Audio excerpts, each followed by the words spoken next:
Take your seats. Welcome to Spanish Fork.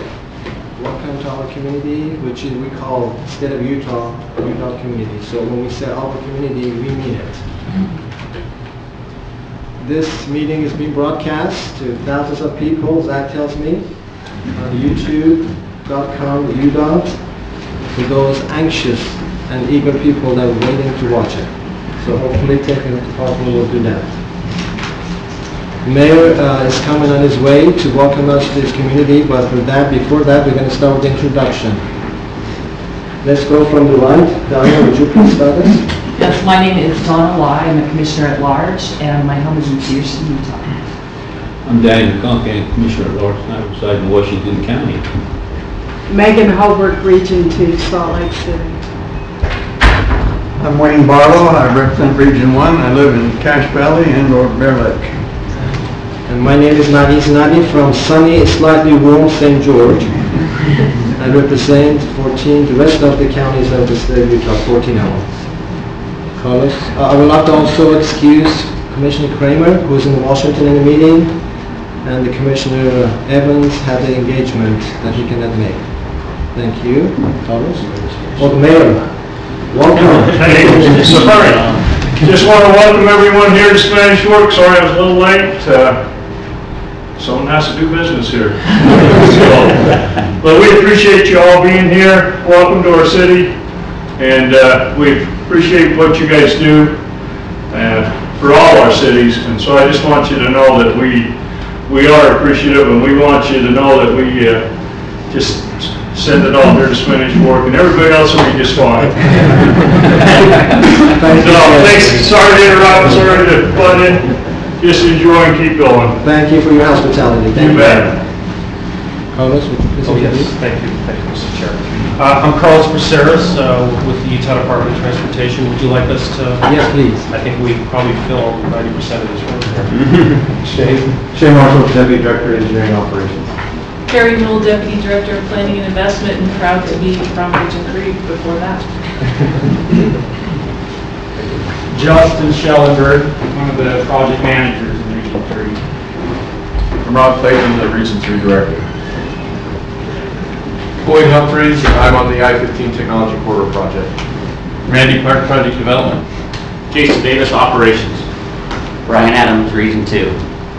Elizabeth Waite, Communications.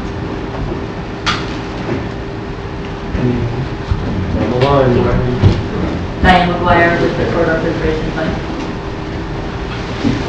Go right to Mayor Payson, Mayor Diston. Good morning, Mayor. Jared? Go ahead, Clint. Got Clint Harper for the Aeronautics. Jared Esman with Aeronautics. Matt Swap with Aeronautics. Becky Nick, Structures. Larry Montoya, Region 3 Project Manager, responsible for projects in the unit to Payson. Bob Helen, Fifth Coordinator. I'm Brent Smartable, the Region 3 Program Manager. Rick Torres, Region 4 Director. Chris Peterson, Region 1. Chris Thompson, Spanish Fork City. Bill Lawrence, Materials. Elena Spenlove, Project Development. I think that's the UDOT. Oh, Zach and Graham. Graham Potter, UDOT Communications. Zach Whitney, UDOT Communications. Michelle Geronimo, Commission. Thank you. Thank you very much. At this time, also, I would like to love and appreciate our dear friend, Commissioner Wellington, who used to sit in this chair.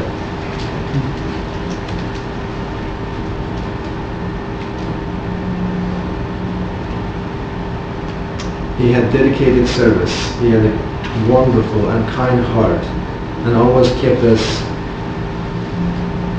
in line, I will say. Called us in ahead of time and make sure that we have the questions and answers. If we have anything to be expressed in this meeting ahead of time. If there's any challenge in our regions, we want to make sure that he hears us first. And always recognize the talent that they have among the UDOT family. We're going to miss him, but we will keep his legacy alive. Here, here. In fact, for today's meeting, and honestly, I wanted to borrow a pair of his shoes. so I can wear the tie and see the magnitude of his responsibility and the weight of his challenges that he had in his capacity. But my beautiful wife reminded me that would be too big for me to wear. 5 years ago, when I received the call to serve as a commissioner in this particular setting, I was junior commissioner, rookie commissioner, and I sat next to Carlos and next to Jeff Holt, back then the chair of the commission. And I tried my best to be productive in the first meeting. I asked you questions, I made some comments. At the end, I asked Jeff how I did. He just looked at me with a smile as he had and said that you lack passion and intensity. When later on I told my wife that, she said obviously he hasn't seen you eating Big Mac in a McDonald's. To do the job, not just because I know better, because he told me that you need to learn more. They've been in the capacity in the past, they've been the leaders of their communities, and it is now your turn to take the reign and lead the way. With your faith and your continued support, commissioners, I promise you that we can overcome all the challenges going to be facing us next few years. And you know the changes are coming, fast and furious. But with your help, we can help UDOT and UTA to reach their goals and even exceed them. With that note, we'll proceed with this meeting. Be patient with me. It's my first one.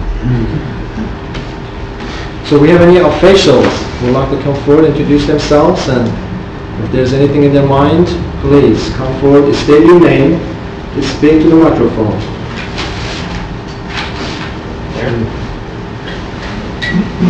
None? Wow. That's the one point in my favor then.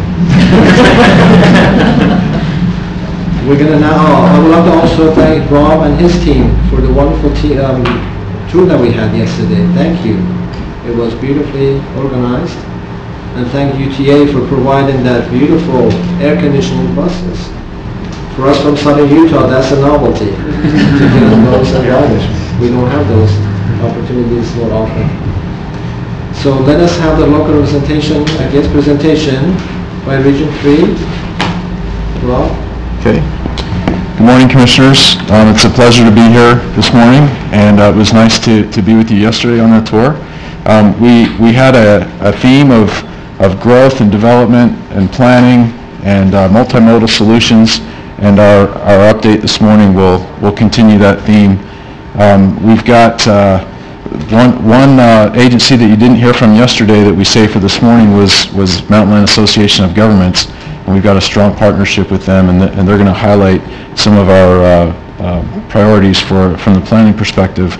And then we'll have an update on current projects that are in the works in the region, and then we've got Boyd Humphreys is here to give us an update on the I-15 Tech Corridor project.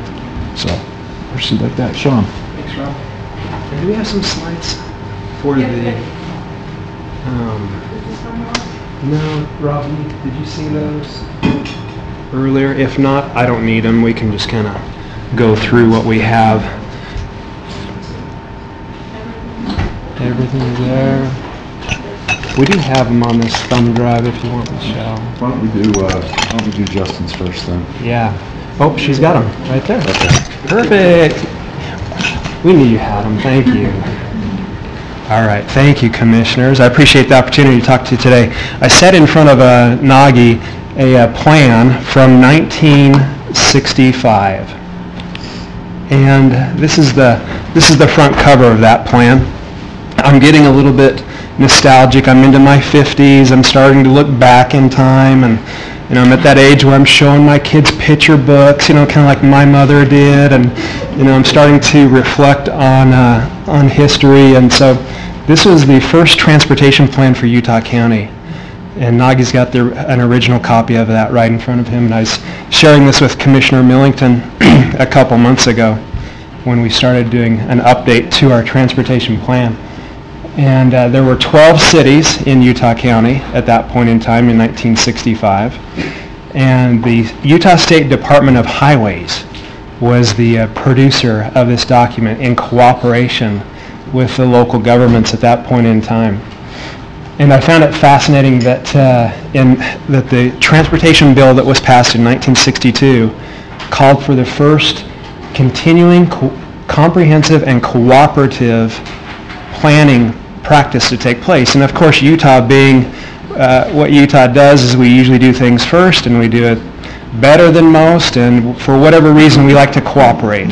You know, it's part of our cultural heritage to cooperate with one another and consult with one another, and we like working together with one another, which is really Utah's secret sauce, you know, our secret ingredient, special ingredient that we use. So one of the projects that I wanted to point out, this is a page out of that document, is on the right-hand side, in 1963, an inventory of the existing road network, and on the left, on the left is the existing, and on the right is the planned. And on the left, you can see that State Street was the main way to get to St. George. So you went through every community on your way down from Salt Lake, and you stopped and you ate lunch and continued your way down and probably ate dinner and made your way south. And what they had planned on the right in that green line type, it's kind of hard to see, is I-15. I-15 was being envisioned in that plan. It hadn't been constructed yet.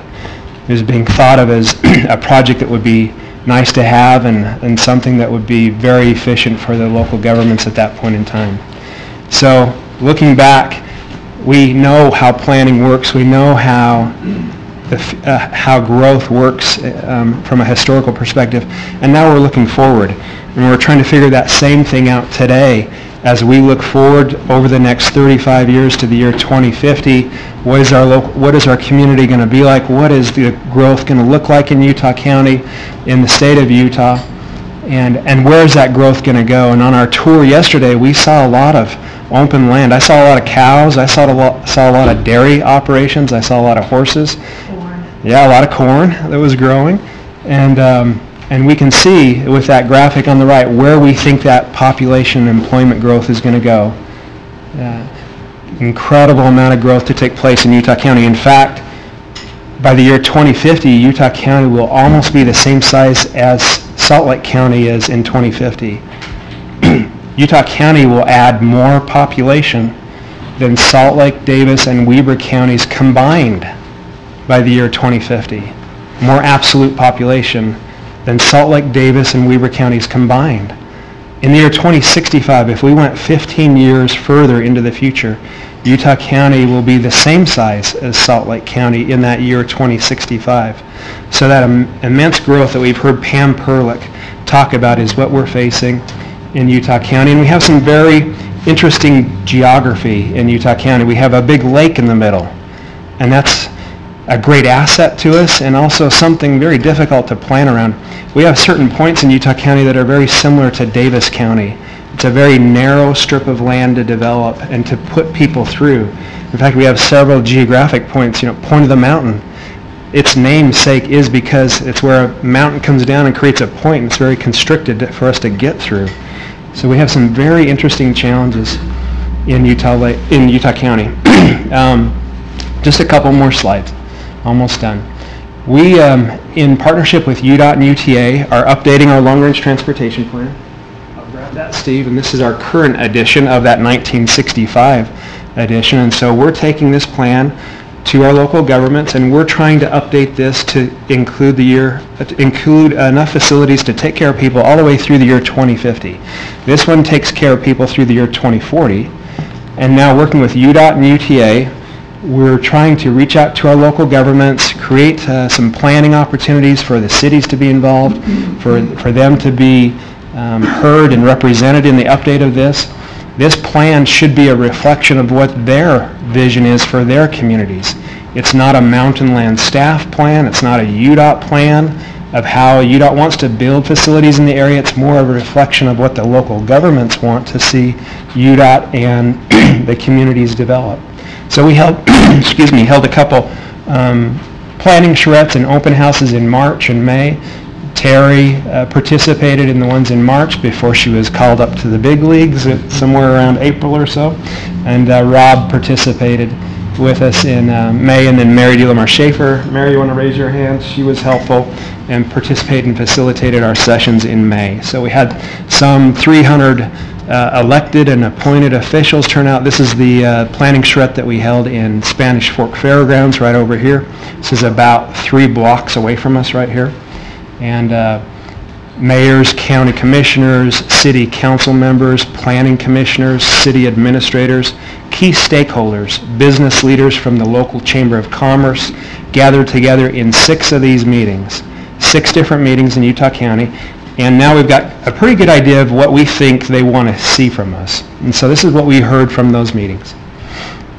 Improve road connections and complete a grid. And I'll talk to you further about that in just a moment. Of course, add additional freeway capacity, roadway capacity, create a robust regional transit network, additional active transportation or trail facilities, and then plan differently and collaboratively. And I'll touch on that as well. Just 2 more slides here. So if you look at the map on the left, that's a historic photo of Salt Lake County. The map on the right is a historic photo of, or map of Utah County. The Salt Lake County grew from the center of the city southward and westward in a fairly organized manner. They kept growing south, and another community would establish itself, and so on as it grew from the center outward. In Utah County, we had these individual settlements that took place, and they grew from their own centers outward without much coordination between those cities. And what we see as a result of that today is in Salt Lake County we see a very organized street grid network. An example would be if I started on the east side of Salt Lake County, I can think of Foothill Drive and Highland Boulevard and 13 East and 7th East and State Street and I-15 and Redwood and I-215 and Bangerter and I'm probably forgetting something as I go westerly, but a very organized 1-mile grid network. If I think about what I have to work with in Utah County, I'm quite limited.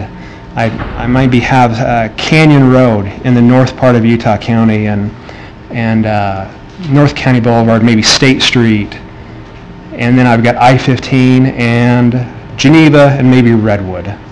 So a much more limited grid network because there wasn't that centralized growth that took place from the city center southward.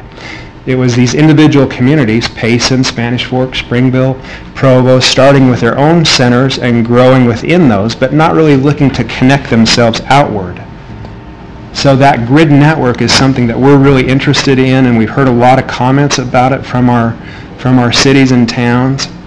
And what the grid network is the Institute of Transportation Engineers, ITE. That's the that's the engineering organization, Carlos, that engineers belong to. Is that right? That we look to for guidance on how many streets we should have, what the spacing of those streets should be like. The Institute of Transportation Engineers suggests that we should have freeways about every 5 miles, arterials about every mile to 2 miles, and collector roads about every half mile. So if we impose that grid on Utah County, you can see that kind of Scottish plaid pattern imposed over Utah Lake, and that's what would be an ideal grid network. Now, of course, we're not going to be able to do that. We have a big lake in the middle, and we have mountains and other geographic constraints, but that would be what we would want to strive towards. So if we impose that in a more logical fashion in Utah County, we said, what could we achieve with a collector and an arterial grid network? It would look something like what you see on the right there. The blue lines are roads that are already built, and the tan roads are roads that need to be built or still need to be planned and put into cities' plans. On this is my last slide. What is the challenge of doing something like this in Utah County? Of course it's financial, but there's another one that I think is even more interesting is that there's a disconnect between what local governments have in their plan and what they tell us to put in our regional transportation plan. So there are roads in our current regional transportation plan that some cities don't even have on their general plan yet. So that lack of coordination that takes place at the regional level to the local level, I think, is really interesting that maybe we could work on, and not with not with a stick, but maybe with a carrot approach, and ways for us to closer coordinate our land use and our transportation plans with the local governments, with a regional vision of encouraging local governments and the state DOT to work more closely together, not just with funding, but with planning as well, to try to coordinate that future vision so that we can create a plan that works for everyone in 2050. The funding element of it is also important. Right now, our tax policy in the state of Utah probably favors state roads, bigger roads. And we ask ourselves the question, why are all of our regional roads, our big state roads in Utah County inundated with traffic? Why is everyone going to I-15 or Pioneer Crossing or Geneva Road or whatever it might be to take that trip? The reason is because there are no alternatives. And from a tax policy, that's what we've been building, is really big facilities. And maybe what we need to do is start to look at these collector roads, these arterial roads, and try to partner with our local governments to see if we can encourage local governments to establish that grid network. That's what we heard from our local governments, at least. And a connected grid serves a couple different purposes, not just traffic or automobile traffic. It creates a very good network for transit, and it creates community cohesion, or the way that the community relates to each other and is connected to each other, and it's good for bicycle and pedestrian connections. So there's a couple other side benefits that are kind of a cream on top of all that good work. Are there any questions I can answer before we turn it back over to Rob and his staff? Any questions from the commission? I don't see the bridge across Utah Lake. I could go into that, but Rob said, Sean, you have 3 minutes. We do have in fact, Commissioner, that's a great question. We have in some of our modeling work that we've been doing over the past couple months with Avenues Consulting as our consulting firm that's been working on this, the lake crossing works very well. And the reason that it works really well is because we have a lot of population starting to locate on the west side of Utah Lake. And their interest is to split their destinations, 50% towards Salt Lake, 50% towards Provo-Orem. So they're going to want to come into Provo-Orem for government services, for medical, for education reasons. And so we see a huge demand across Utah Lake. It's one of the first projects I worked on when I came to work for Mountain Land 30 years ago. Andrew tells me it's been in the works for at least 60 years. Maybe at some point in time, we'll see some type of crossing over Utah Lake. Is there any talk of it being a toll bridge? There has been discussions. We've done a couple studies on crossing Utah Lake. There's a private venture called UtahCrossing.com, if you are familiar with that effort. So yeah, there's been some discussion about tolling and ways to do that. That might be an ideal facility to test that out on. Yep. Is your presentation available? Yes, I believe the commission has this available, and you'll include this as part of our meeting material, and of course I could get this to you as well, Commissioner. Thank you, Sean. Thank you very much. Justin, you're up.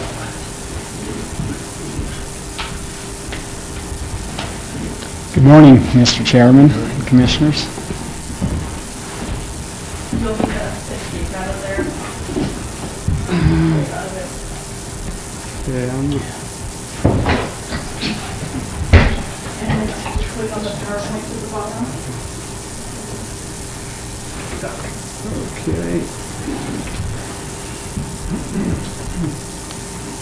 Okay, what I'd like to do, I'm the project manager primarily responsible for the southern Utah County area, and I want to highlight briefly a few of our key projects here in this local area. And if there's any questions you have along the way, just interrupt and ask, and I can get to a little more detail if you'd like, but this is a little more general as well.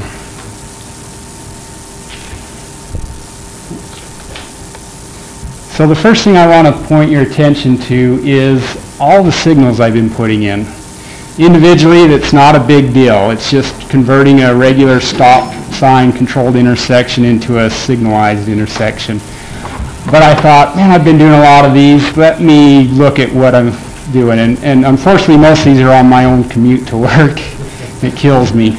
But there's 21 of them just in the last few years. And at the top of the map, you'll see that Springville, Mapleton, Spanish Fork, and it kind of lightens out a little bit, but the message here is growth. Wow, look at that. It's like this wave moving southward. Every intersection is converting into a traffic signal.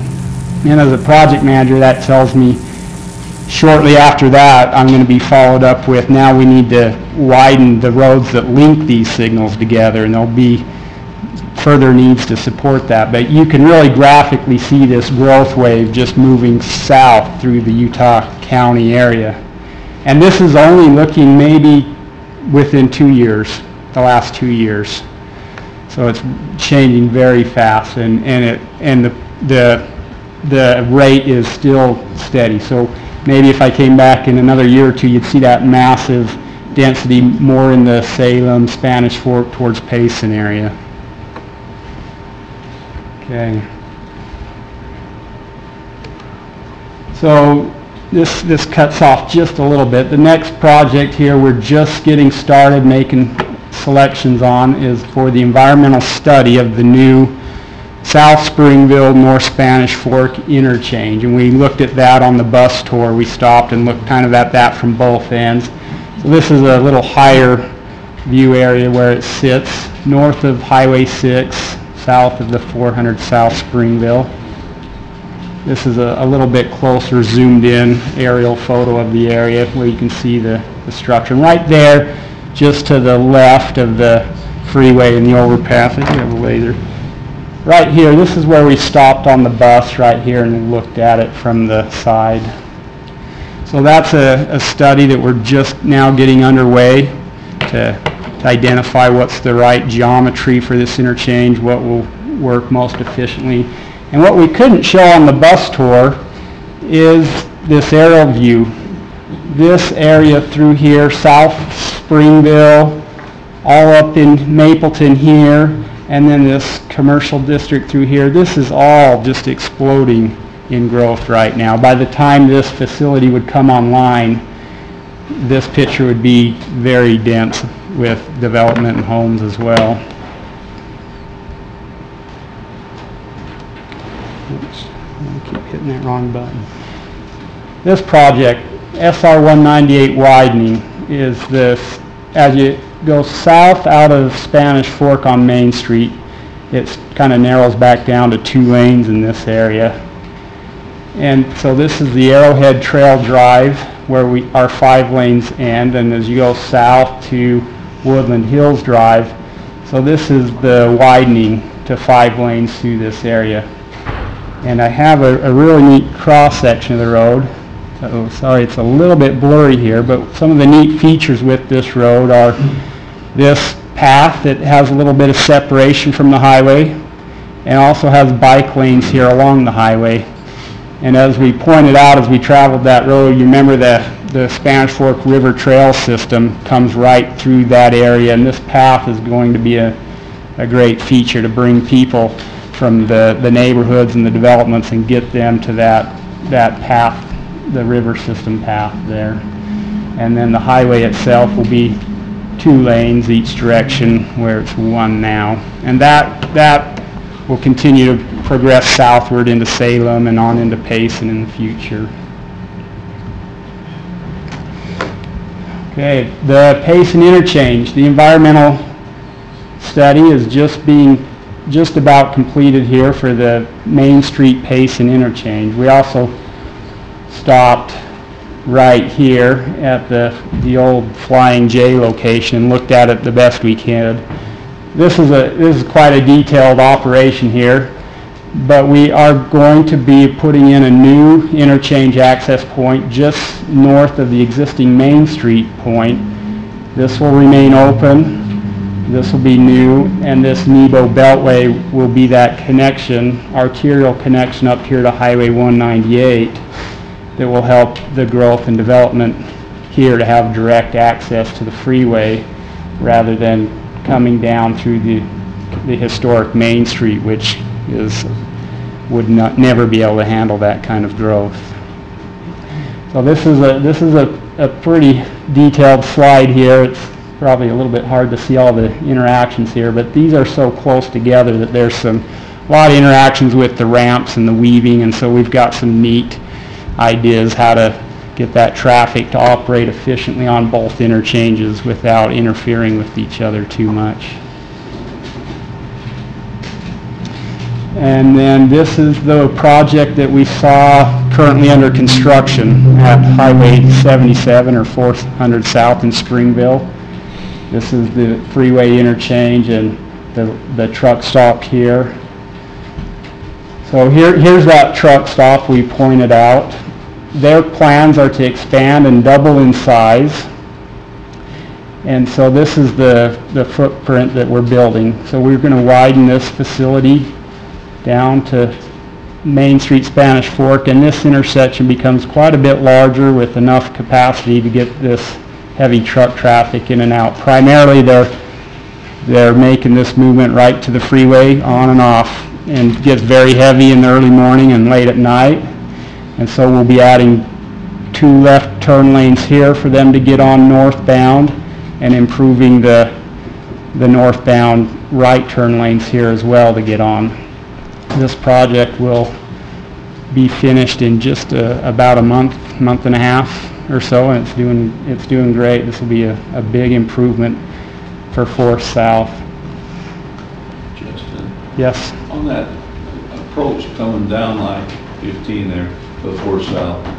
This here? Yeah, that one right there. Okay. Did you look at making that queuing up a little bit? If there's that many trucks coming in there, are they going to be able to go through there efficiently enough? They're not going to back up out on the freeway? The trucks that are exiting southbound here. Yeah. Currently, right now, we have another project that is looking at just that. We do have a little bit of an issue with queuing backing into mainline right now. It's not so much due to the trucks using it, it's more due to just the automobile traffic that wants to turn left and go into the Mapleton, South Springville area. And there's a signal right here off the slide that also kind of controls a little bit of limits how much we can push through there. So we have some transportation improvement funds that have been put towards this. The solution may be to add a 3rd lane here for some queuing storage, and then to optimize this intersection a little bit more to push through. The truck traffic is also could increase, and we may also need to look at that radius there to bring them around smoother into here. We haven't seen that today yet. We haven't seen this issue being too big of a problem because of trucks yet, but that's... But if that truck stop's going to double in size, that's an invitation to stop here. It is, yeah, and that will be considered with this that we're looking at. And those are the projects I wanted to highlight. Any questions with those, and kind of a quick high-level view? Any questions for Justin? It was a great tour yesterday. Thank you. Thank you. Okay, Boyd? Good morning, Commissioners. I'm Boyd Humphreys. I'm the construction manager on the I-15 Technology Corridor project. The project is, just for those that aren't as familiar, it's widening I-15 from Lehigh Main Street to SR92.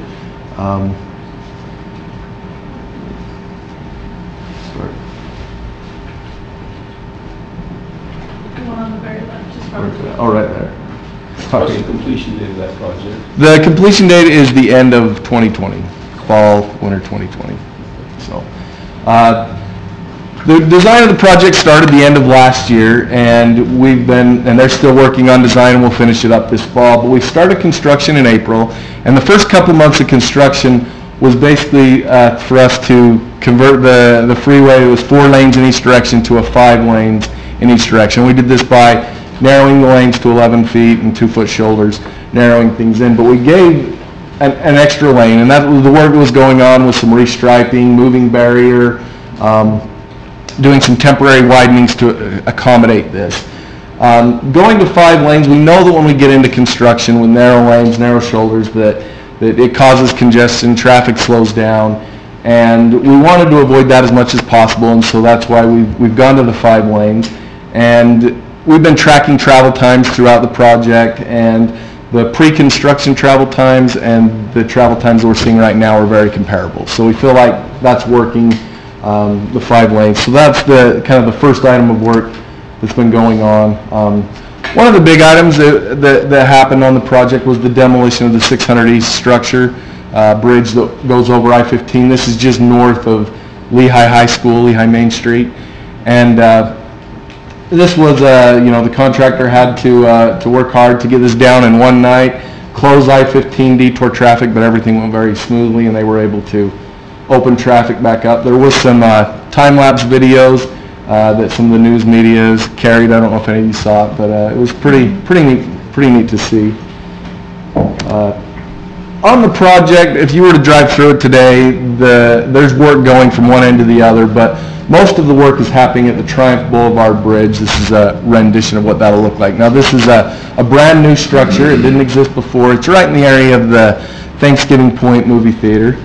And this will add another crossing to I-15, as well as some connection to I-15. So this bridge is really going to help out the project. Right now, the 2 interchanges of SR92 and 2100 North are very congested, and having this, we believe, is going to help that congestion. The other neat thing about this is our contractor, which is a joint venture between Ames Construction and Wadsworth Brothers Construction, they've committed to have this structure done by the end of this year, by the end of 2018.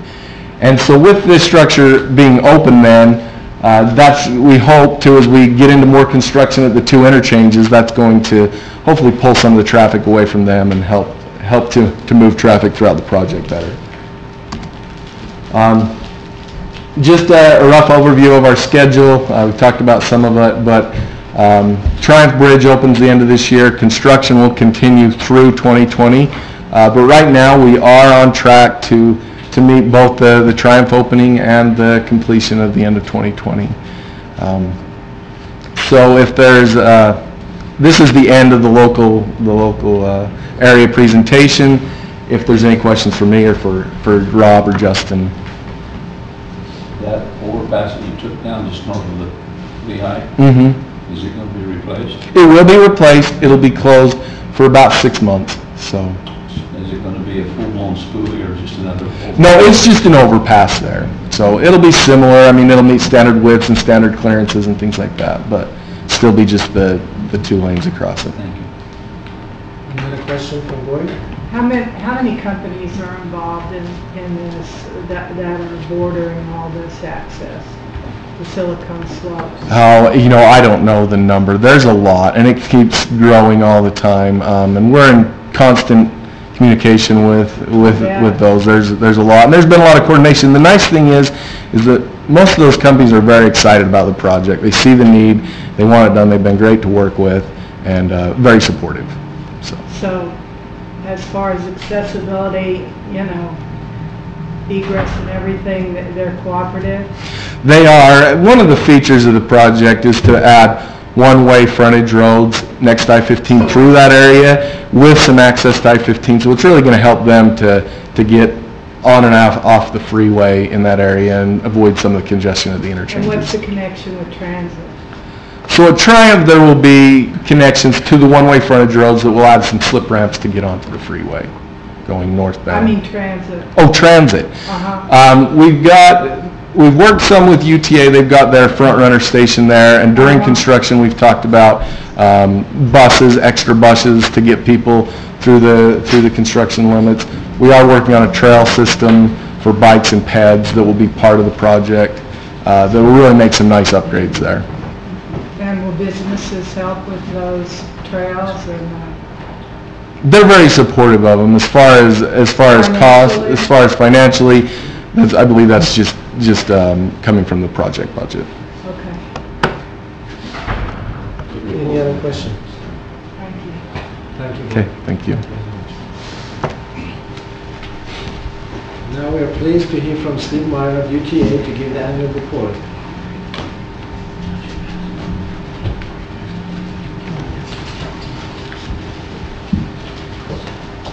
Back to Good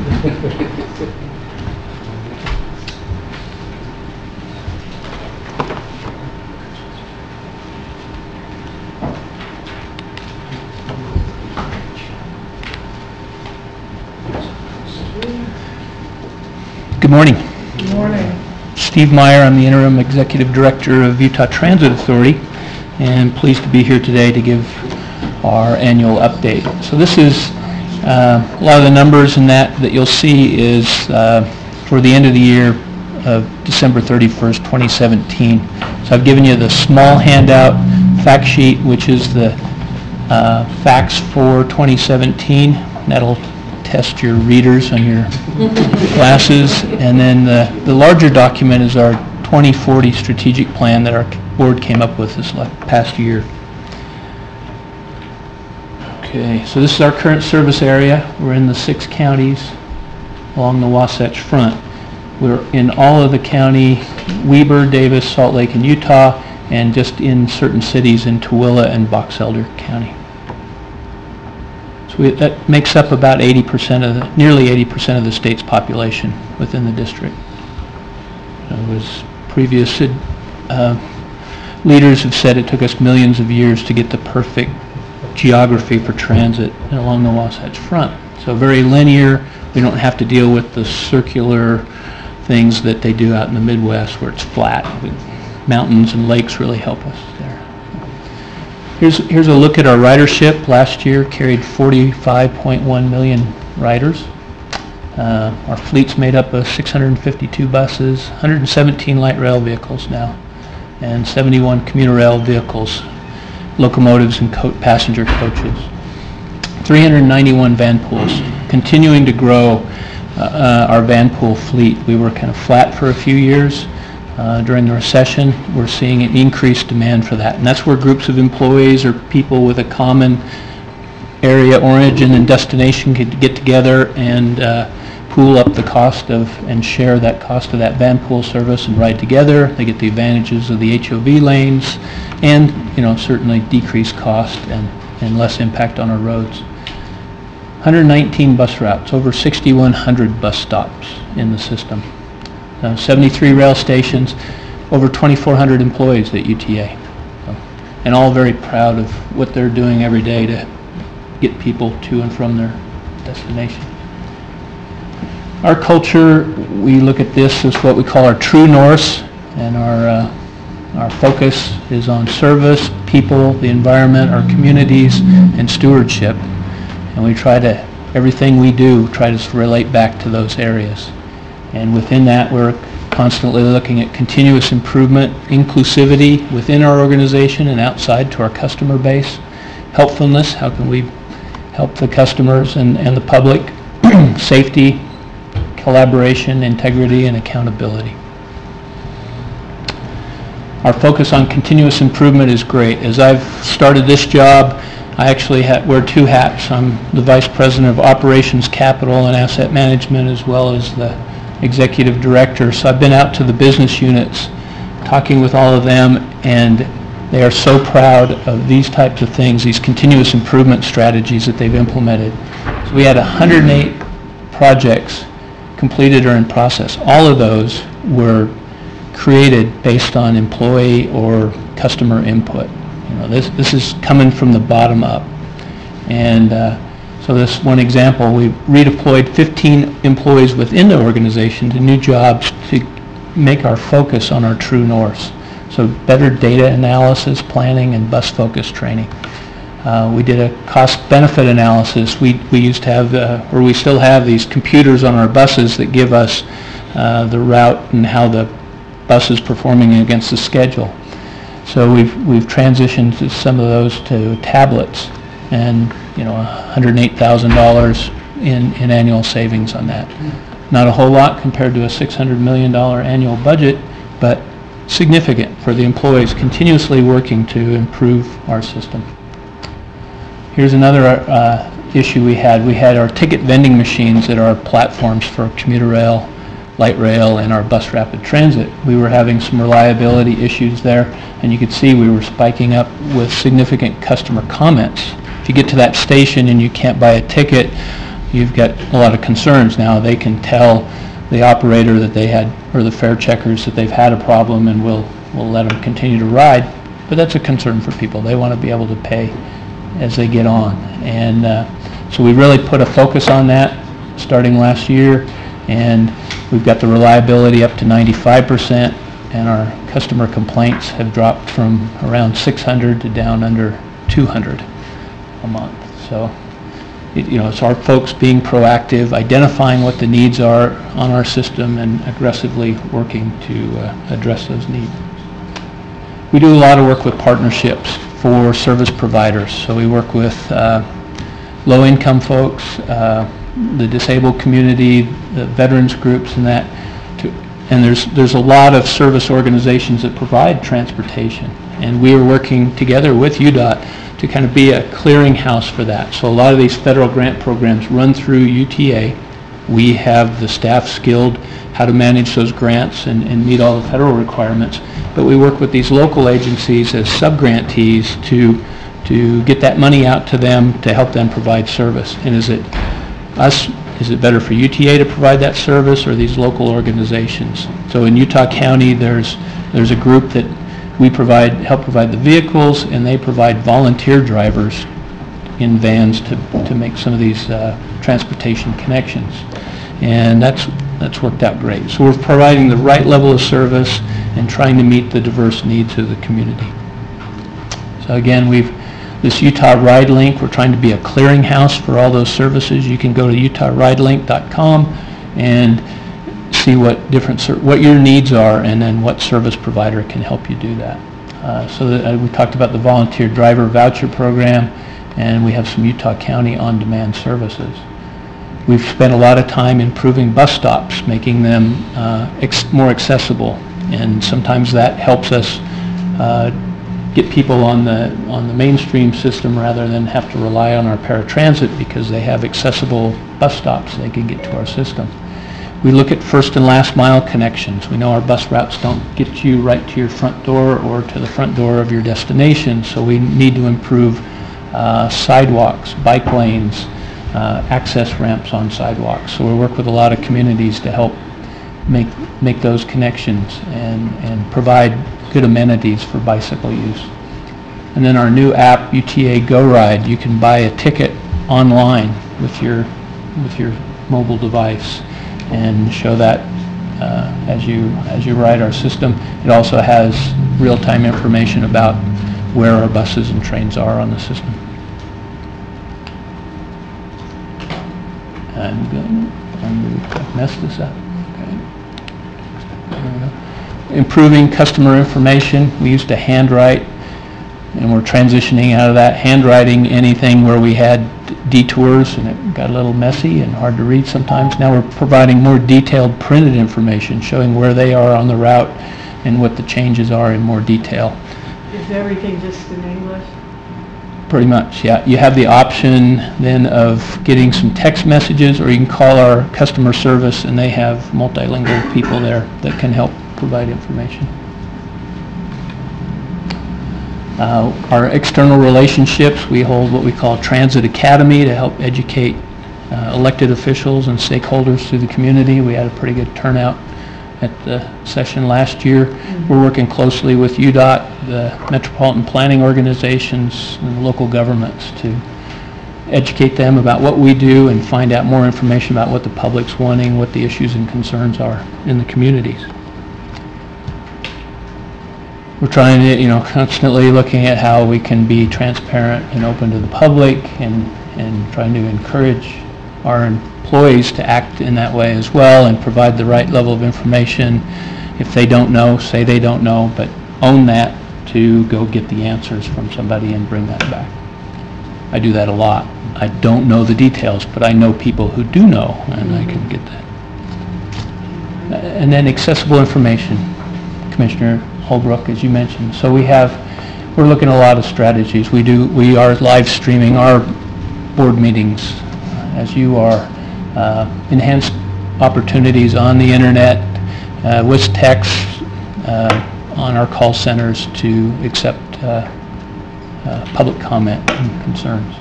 We've got better staffing, we've reduced our downtime, we've reduced missed calls. Somebody will call and they'll get frustrated and hang up, and we've reduced the number of times that happens. We've improved our GRAMA process, the Government Records Act, when people make requests to us. And then we use social media a lot, and that's been really popular. Tweeting out information about schedule delays or special events. So we got the air show up in Ogden at Hill Air Force Base this weekend. For the second time, we're going to run Sunday service on Front Runner and help people get to and from that site. And if you buy a ticket to Hill, you get a free pass, right? You don't on this event, no. Oh, you don't on no, but one we do is the Ogden Twilight concert series. That's right. So you can, if you buy your ticket for the event, that covers your fare on our system. So we're doing that with a lot of providers. University of Utah sporting events is the same way. So we're carrying a lot of people to the football and basketball games. What do you anticipate carrying to the air show? Have any idea how many? I think we carried over 170,000 people last year. Yeah, and they've done a great job of pushing that information out. The Standard Examiner had an article in the paper today. If you want to go to the air show, what's the best way to get there? Front Runner. And then we run a shuttle bus into the base. So. We do have a labor union that works on that does our operations, represents those employees. We upgraded our agreement or renewed our agreement and had a 93% approval rating of the operators, which is the best ever. Staffing, like I mentioned, we had a 4% reduction in customer service call abandon rate, and our customers that ride the system want to see that everybody's paying their fare. So we've increased our fare inspection. It's basically an honor system. As you get on, and on your bus you're paying the fare, but on our train system you're buying your ticket off of the vehicle and then you get on board. We've increased that by almost 200%. We see about a 3 to 5% fare evasion rate. So pretty good. We manage our budgets carefully.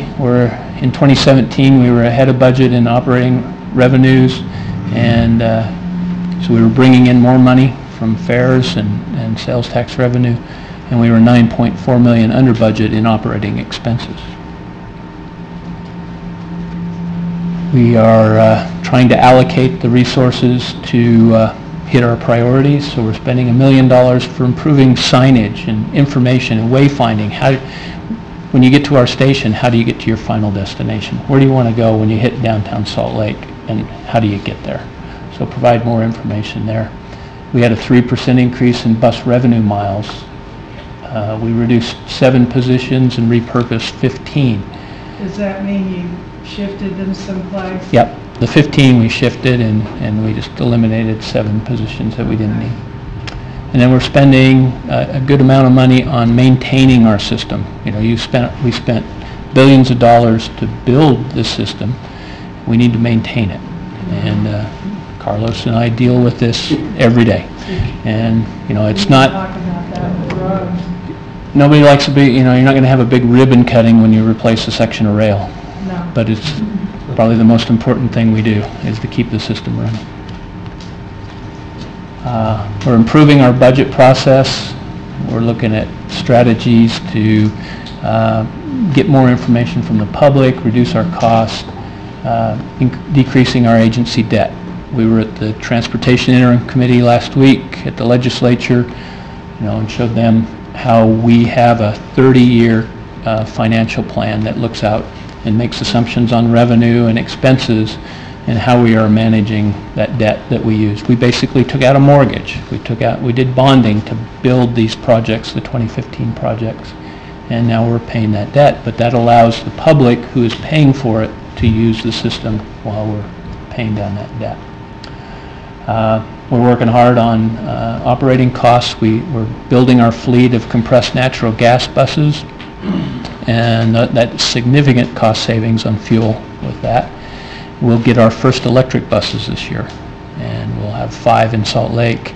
And we're looking at additional opportunities to increase our fleet of electric buses. We have implemented service standards and put those on our website so the public can see how we're doing. So on-time performance is always a big issue as you write our system. So our goal was 88%, and in 2017 we were 92% on time. So that's within 5 minutes of schedule. Other initiatives, we use some of our property when we build our projects. Sometimes we end up buying excess property to get all of the property that a property owner owns. We can put that into transit-oriented development. Legislation allowed us to be joint venture partners with developers, so we procure a developer and develop those sites. Last year we brought in $15.1 million off of those development sites. And they help the communities. We're increasing density and mixed-use development around that infrastructure that we built, and showing the communities how this has worked. And now almost every community along our rail corridor has implemented zoning that's compatible with transit-oriented development, higher density mixed-use development. We replaced 4 track curves on 7th South. That system's almost 20 years old, very tight curves off of Main Street to 3rd West, and so we had a very tight scheduled project to minimize impact to the public while we're taking those curves and replacing them. Next year we'll be replacing what we call the Half Grand Union at 4th South and Main Street. It goes up to the U. Yeah. And so very tightly scheduled, choreographed effort there, similar to your bridge demolitions and bridge reconstructions. How do we minimize that impact? We're doing our overhauls on our light rail vehicles. We put out a contract to request for proposals. We got a bid for that. It was something we couldn't take on all at once cost-wise. So we went back internally and said, what could we build in-house? What could we ship out to get done? So we decided to do significant work in-house. And what that's done is allowed us to grow Utah workers doing that work. We're learning more about the vehicle and how they're put together and how it operates, so now we're better able to manage that. We've sent out the components that we can't do internally, and we think we're saving a lot of money doing that, and we're minimizing the amount of downtime for that vehicle. We bring that vehicle in and work on the doors, put it right back out into service. We're not having to ship it to a plant in California and lose it for 4 to 6 months before we see that vehicle again. Steve, almost transit-oriented development. Does some of that property go back on the tax rolls to assist the cities? Or does it stay? It does. It does go on the tax rolls. It seems like to me the cities ask about that revenue. Of course, it doesn't come to us, it goes to them. No, it does come. They get the property tax. We get profit off of it, like rental housing. We're also August 13th, we're going to open up the Provo-Orem BRT project. So it's been a joint project with UDOT, widening the road on the University Parkway, and then we're establishing dedicated lanes down there. So that connects the Orem intermodal station, University Parkway, the University Place Mall, downtown Provo, downtown Ogden, our Provo Center, the Provo Mall, and the the office park out at East Bay. And that's going to be a great ridership system on that. At the end of the year, we're about 65% complete on our positive train control. That was federally mandated safety improvements on rail systems. We entered into new pass agreements with UVU and BYU. Every student, faculty, and staff starting this year will have a transit pass. So there's no barrier to entry for them to use the transit system.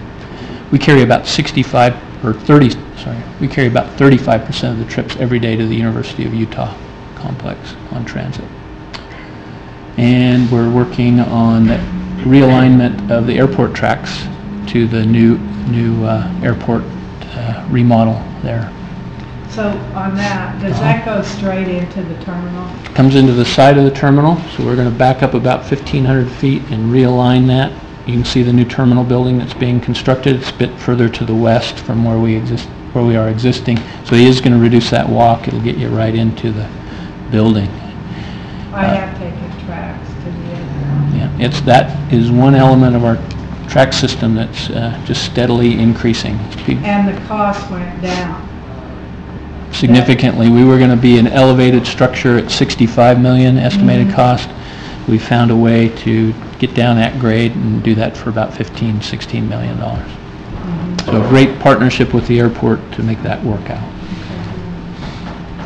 We do work with all of our partners on our regional plans and help influence where our future capital expenditures will be, and that helps influence our service plans as well. We hear a lot. Mayor of Payson cornered me yesterday on the bus trip. Spent the whole time with me talking about all the value of extending Front Runner to Payson. See, there is a purpose in the bus. Yeah. You just can't get out of that window seat. You're going to be talking to people. Oh, it was great. I mean, there are a lot of good reasons to make that extension. We'll be working with them on that. A lot of initiatives between UDOT and UTA. We're working together all the time, and it's a great partnership. The other, excuse me, I keep moving, but the other day in the committee you explained what a Tiger Grant is. It might be good to say in here, but not everybody knows what a Tiger Grant is. So Tiger is, I couldn't even remember, Transportation Investment Growing Economic something or other.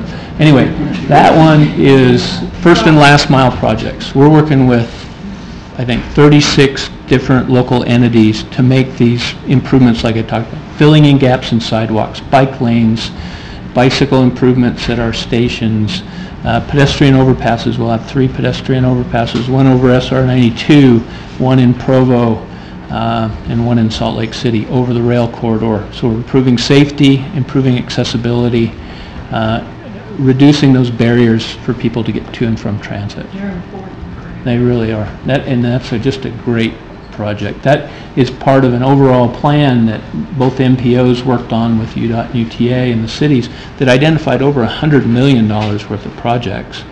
We're going to knock off with this project, we're going to knock off 75 million of those with this program. It's a real good collaboration with transit and transportation. Yeah. And the MPOs. In the Utah County, another big one is a Front Runner station. UDOT got a $4 million appropriation from the legislature last year, and we're working on adding a station there. It's been a rapidly growing community. Challenges, the transition. We're transitioning from a 16-member board to a full-time 3-person board, effective no later than November 1st, so we're working through that. We have several studies that we have to work on.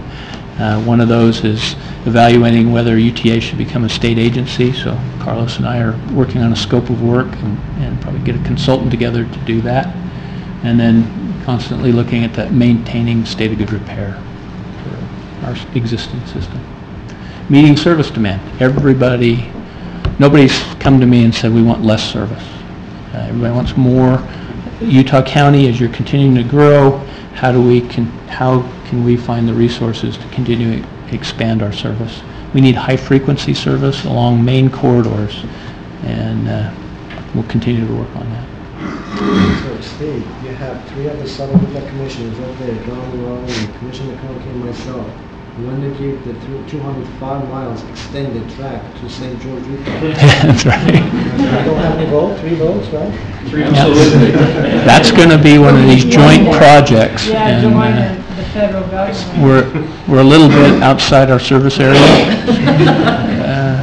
Well, you're talking about extending it, right? Oh, yeah. Yeah. So it's an interesting concept, and there's been a regional group, not just Utah, but Nevada, Arizona. We don't worry about those are different countries. Right, but those are important. You know, if you're going to go to St. George, you probably need to go to Vegas, and you probably need to go to Phoenix. And you start looking at rail versus these short commuter airline trips, and that's kind of been the focus of that study. So a lot of work going on here in the next 3 years, and again, a lot of 2,400 people doing great work every day to provide service to our riders. Even if you don't use it, we're taking those cars off the road so that there's more room for you. So. Any questions? Thank you. Yep. I just want to make a personal compliment. Comparing UTA transit system with the similar transit system I've been involved in, you guys have the happy employers and the happy ridership, honestly. I'm just excited to catch that train. Thank you. What, excuse me, one thing though, on the sales tax part, it's going to change quite a bit this next election cycle, because a lot of cities have sales tax components for transportation and transit, and then the state has the initiative for the 10% gas tax, which goes 70% to education and 30% to B&C roads, and that has great impact on other things. So a lot of things are up in the air. Yep. Don't you think? So Salt Lake County this week Yep. got the votes from the cities to implement the fourth quarter. Right. I was at the Davis County COG this week. They're talking about implementing the third quarter. Okay. They've done the fourth quarter. Utah County's in discussion looking at the fourth quarter. So there's revenue there. The Supreme Court decision this week talking about internet sales and the ability for locals to tax those. That could be a great revenue source for it. There's an interim committee looking at taxation and what are those sources of funds and how should they be dedicated. So I think everybody recognizes the need and the challenge of finding the right funding sources. But there's some optimism. There are tremendous opportunities out there. Yeah. I've been involved with that committee because of FDIC matters, but it's very interesting to see what happens, because it will give local people control about bringing in their money, because the 30%, if that goes on the sales tax for gas, that goes directly, and Carlos, you can correct me if I'm wrong, it goes directly to the mayors and the county commissions to decide what to do, isn't it, with that money on that initiative? Are you talking about the referendum? Yeah, the referendum initiative. So the way that would work, if it's approved, it would increase the gas tax by 10 cents. Right. The gas tax goes to the transportation fund. As the commission knows, 30% of the transportation fund is distributed to B&C counties and cities through a formula that the legislature has laid out. Right. So the cities and counties will see a 30% increase in their transportation fund revenues.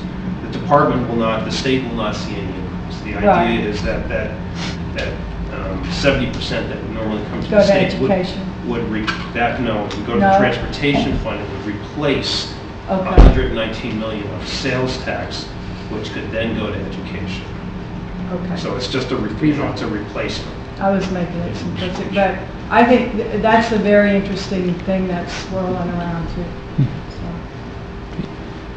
Thank you. Any more questions from Steve? Thank you, Steve. Thank you. Great job. The next item on the agenda is public comments. So if you have anything to say, please come forward, introduce yourself, and speak to the mic.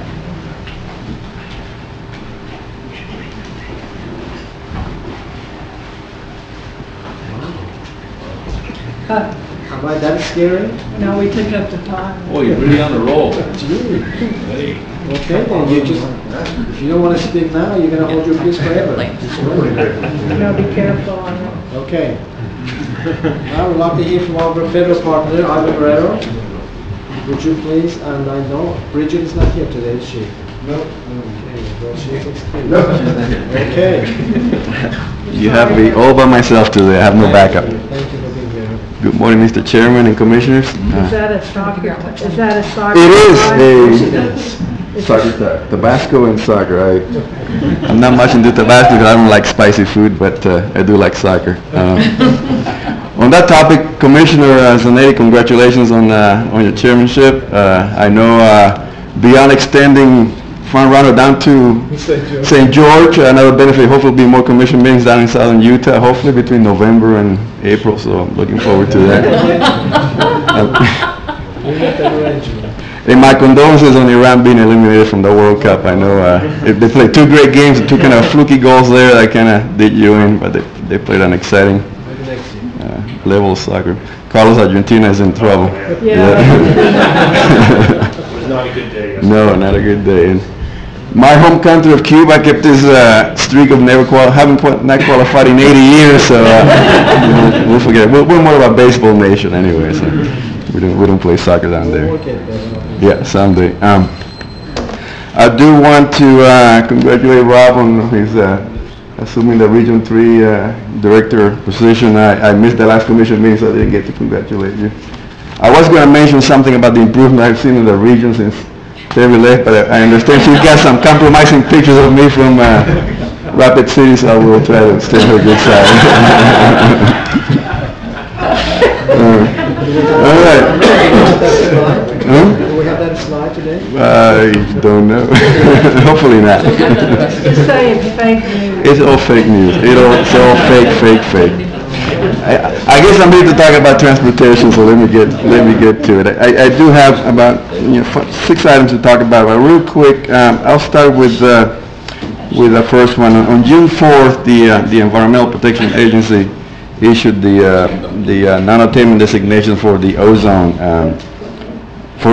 So that means that we had some areas in Utah that were identified as being in non-attainment. Those are the counties of Salt Lake and Davis counties, and then also parts of Weber, Tooele, Utah, Duchesne, and the Uinta counties. What that means is that, well, EPA, the reason it happened was EPA dropped the standard, so that means that now for ozone we're in non-attainment. But we're only marginally in non-attainment. That means that we'll need, as we develop our tips and STIPs and long-range plans, we'll have to take ozone into account. I understand from our air quality experts that it doesn't mean that we'll have to demonstrate conformity. It just means that we'll have to analyze it and show that maybe we're not increasing, that our plants are not increasing ozone levels in the area. So it's not as bad as it sounds. And also we do have some really good experts at MAG and WFRC and UDOT on air quality that can help us manage those plants and make sure that we stay where we need to be. So any questions on that area before? Okay. So I just started with the bad news, so let's move on to the good news. Talking about, well, MAP 21 introduced transportation performance measures or management to the federal transportation program. So one of the requirements early on, well, it required several targets to be developed for bridge condition, pavement condition, congestion, and several other things. One of them was the carbon dioxide. It required the states and the NPOs to set targets for carbon dioxide. So we received a lot of comment from the states and the public and the NPOs, and Federal Highway has reconsidered that decision. So on May 31st, we issued a final rulemaking that basically repeals any carbon dioxide emission measurements and targets. So I think that's just good news for the states who felt that was just an unnecessary burden on them. So just so you know, you're welcome to adopt your own standards if you want, but there's no federal requirement for it. Sticking with transportation performance management, we're entering that time period where a lot of the requirements are starting to come into play. One of them was that the states and the NPOs and other transit agencies were supposed to enter into an agreement as to how they were going to go about establishing these performance measures and these targets, how they were going to track them, how they were going to collect them, how they're going to manage them. So let me see when that happened. On May 15th, we did receive this memorandum of understanding signed by, make sure I get everybody right, the Cache MPO, the Cache Valley Transit District, WFRC, MAG, the Dixie MPO, UTA, and UDOT. So basically, all the transportation and transit providers, the MOA executed to show how they were going to go about establishing measures, targets, and tracking them and reporting them and all of that. So I understand that Utah was one of the first states to do so. So again, congratulations and thank you for doing that. I mean, it really Collaboration is something that you've heard already from Steve, and I think you've heard me say it before. What this memorandum of understanding is standard practice here in Utah already, so it was easy to, I'm sure it was an easy document to put together. So, but I do thank all the providers for getting that done.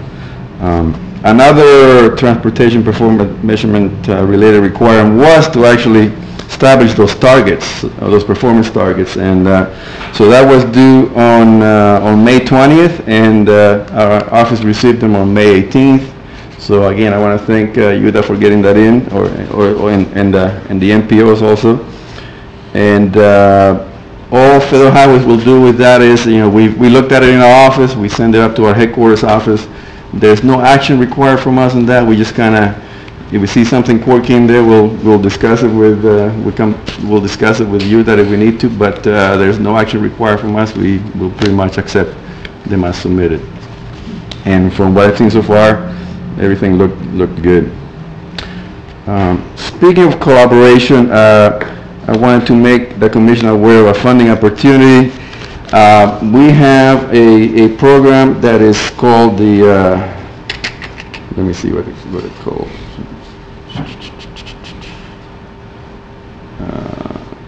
I can't find the title for it. Well, basically, it's a program. It's called the National Economic Partnership, and it's a program that is trying to encourage states to think more outside their boundaries when they do planning. Again, I think I'm speaking to a choir here, but it's a program that, if states and MPOs want to enter into multi-jurisdictional agreements to address particular issues that they need to address when it comes to planning, Federal Highways is making $250,000 available to them to participate and to help the program. So basically, what it says is, there's a lot of states you'll see that they operate in silos. The state does their projects, the MPOs do their projects, the transit agencies do their projects. Again, we don't have that here.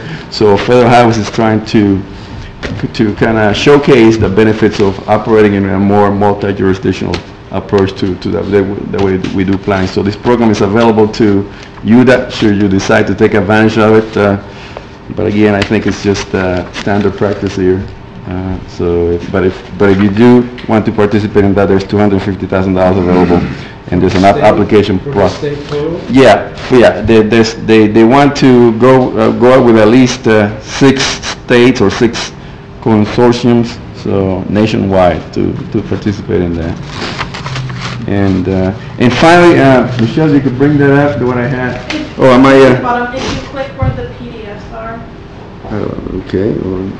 Click where the PDFs are. You escape from the PowerPoint. How do I? Steve over here. Just a real quick.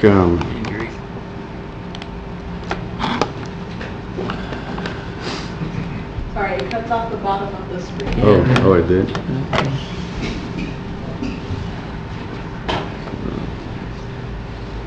So the PDF? Which one's mine? Item 5. Item 5. Thank you, Steve.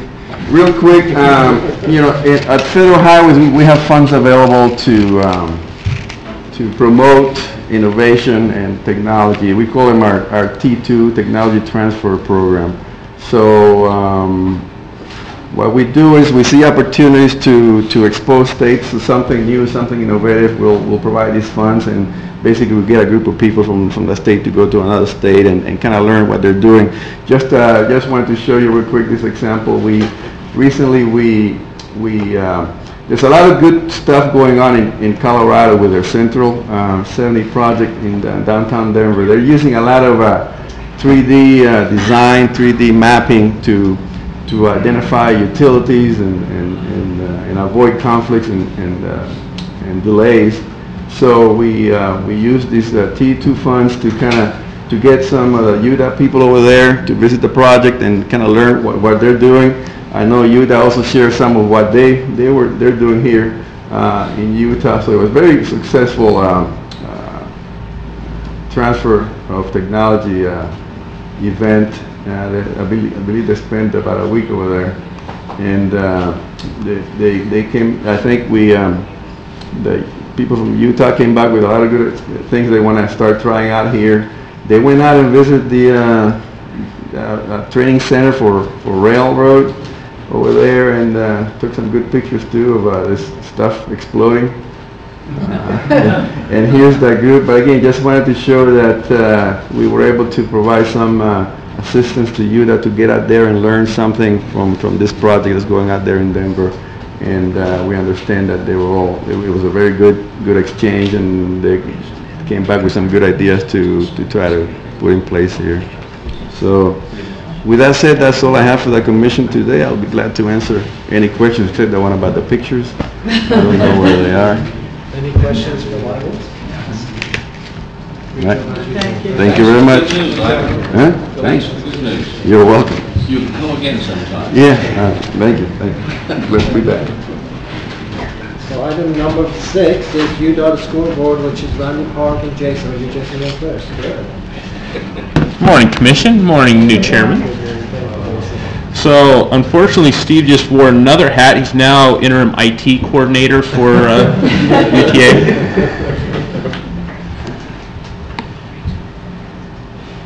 Alrighty. So, as we're sitting here, I sent the link to the live view to my wife, and she told me to look engaged. It may have been during the World Cup discussion, I'm not sure, but Thank you for the wives, right? that's right. I heard our viewership went up and quadrupled when you became chairman. Oh, well, thank you.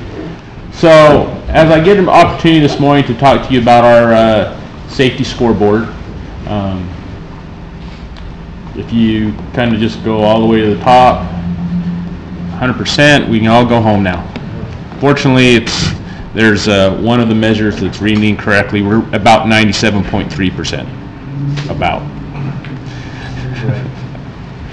So, but we are doing fairly well overall.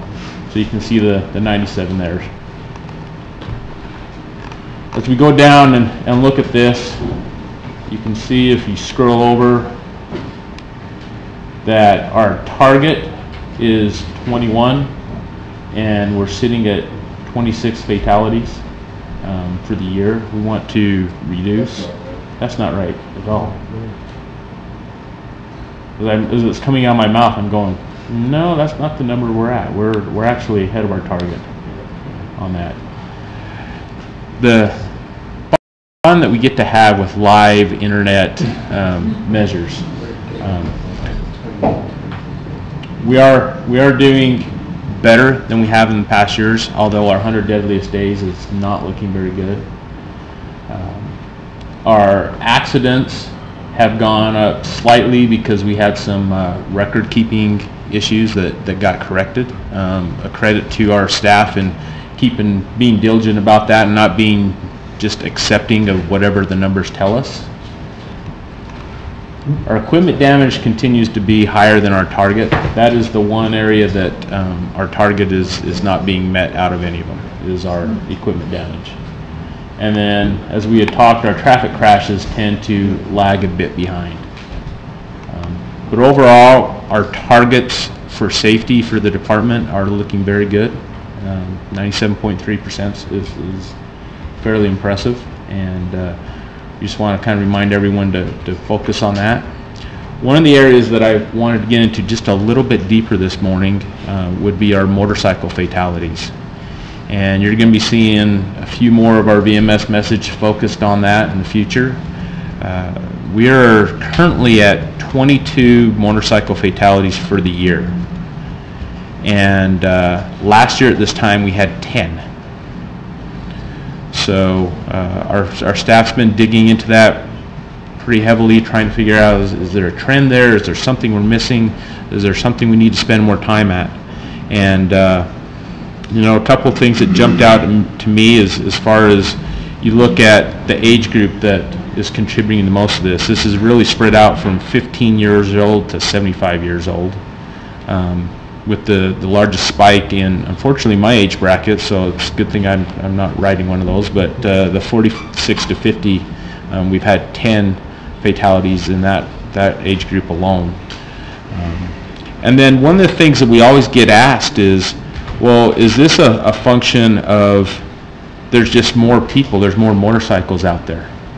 The sad fact is, no. We had almost 75,000 plus motorcycles registered in 2014. In 2017, we had under 71,000. So it's not just a matter of there being more motorcycles out there on the roadway than in the past.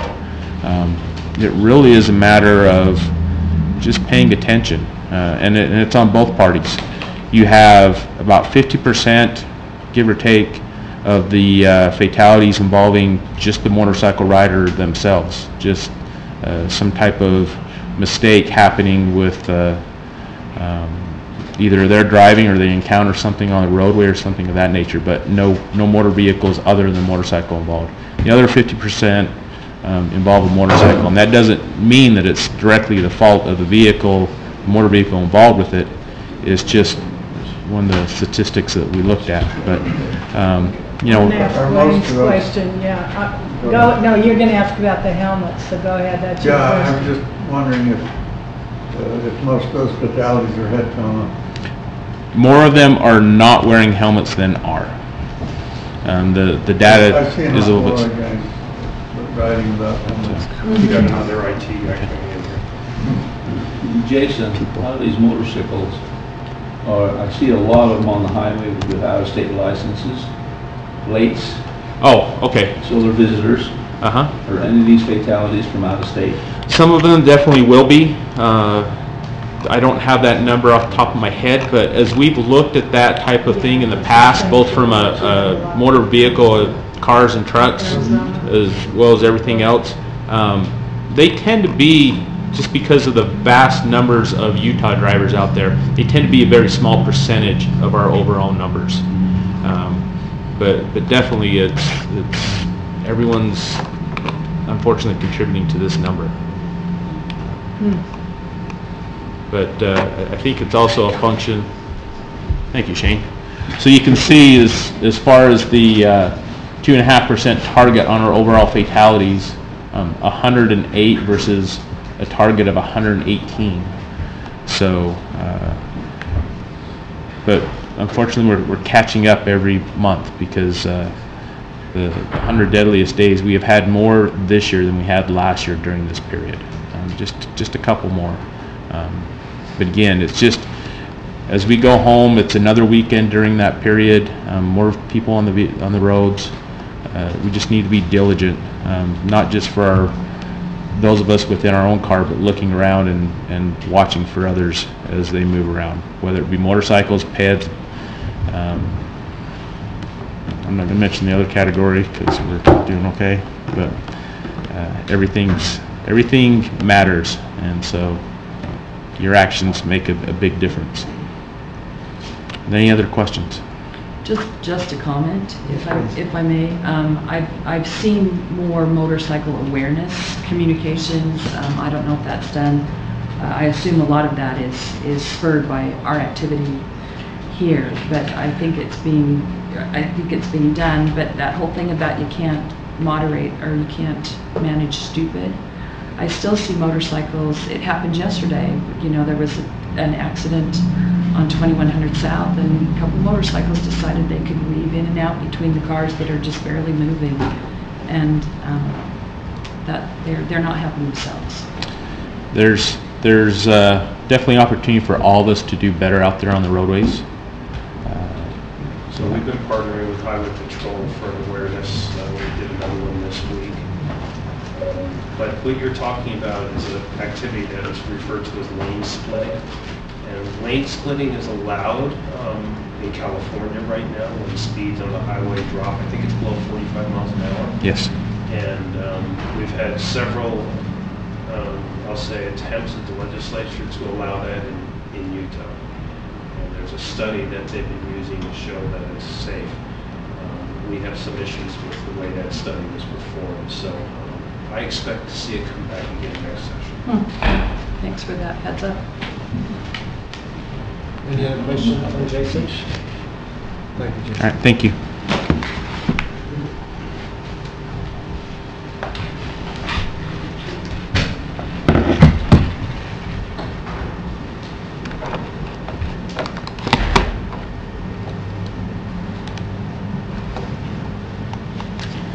All righty, well, thank you, Commission. I would want to give a brief overview of our construction activity. Then I want to talk a little bit in more detail about some work we're doing on cost escalation. We're seeing that significantly affect us right now, and so we'll go quickly through the regular measures that we see, that you see, and then I'll jump down to a PowerPoint that I put together to talk a little bit about that. You can see right now from this graph, we only have 11 projects we're going to advertise in the next 60 days, which is pretty par for the course for the summer. But you can see outside of 60 days, we have a lot of projects, all of our preservation work and everything. Our goal is to advertise everything November, December, January, February, March, and April to get everything out and get the contractors a good bill of work before then.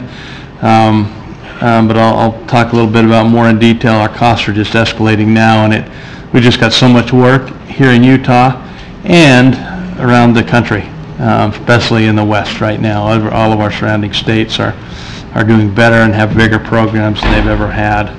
And right now we're advertising everything on time. For the most part, our advertising performance is phenomenal. Our project management system that we have, and the people are doing a great job. I want to talk just briefly about this. There's something here that's kind of an anomaly. We show on the second project down that I-15 SR-232 to I-84 that it advertised. And because this is a design build bid build project that Chris is doing in Region 1, we sent out, but we're also going to have some innovation opportunities for contractors to make some suggestions, especially about MOT and how we handle management of traffic. And so we put out a letter of interest to our contractors, and so therefore our system treats it a lot like a design build or a CMGC, and so it shows up here. This project really hasn't advertised. We'll make sure that it does show up again in November when it does advertise. So you can see that number on the bottom is primarily made up of that 161 million. But those are the projects that have advertised minus that one on the list for those of you that have interest. So there's been a lot of great work, a lot of good projects there. Most of them are smaller, with the exception of what we have going on in Region 3 with the SR-85 Mountain View Corridor design build job between SR-73 and 2100 North. So anyway, I'll let you look at that in detail if you'd like to later. Our advertising status. You see that we're advertising. We're not advertising much, and kind of gives you an indication of where we are. The red always points out is advertised late. Usually they're late by a day or two or a week, or usually always less than a month. But there's a couple that are outliers there. So right now there is 182 projects currently under construction. And our total construction program now is $1.4 billion worth of work. We have paid out to our contractors $748 million of that have been paid. And we have, 681 has been paid. 748 is still left to be paid to our contractors with current contracts. Now this number is always going to fluctuate because we advertise projects every month, and that'll definitely change as we go through the summer. Contractor payments by month. This is always interesting. Up through through yesterday, we'd paid about $50 million to our contractors on all the work that's going on, which kind of relates to this graph that shows the 182 projects that's currently under construction. So you can see we're paying out, getting everybody paid. We do a good job in UDOT to get our contractors paid, usually within 2 weeks. When they submit an estimate, we get it paid. So Time is money, and it's really important to them. And our projects are all on time. We don't have anything that's really lagging significantly right now, and that's kind of where we're at there.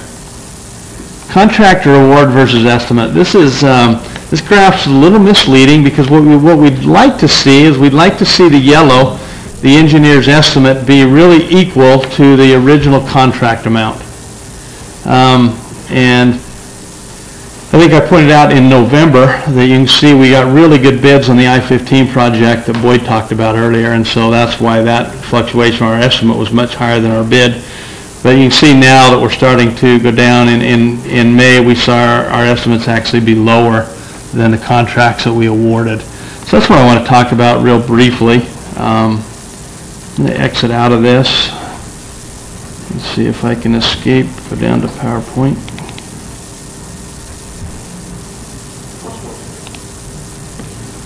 And let's see if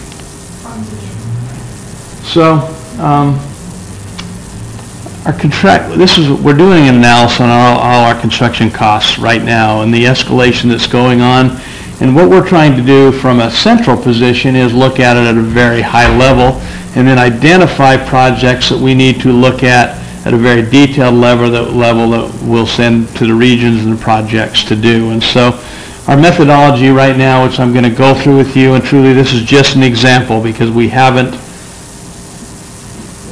done this on many projects yet, but we will have this all completed probably within the next 2 to 3 weeks.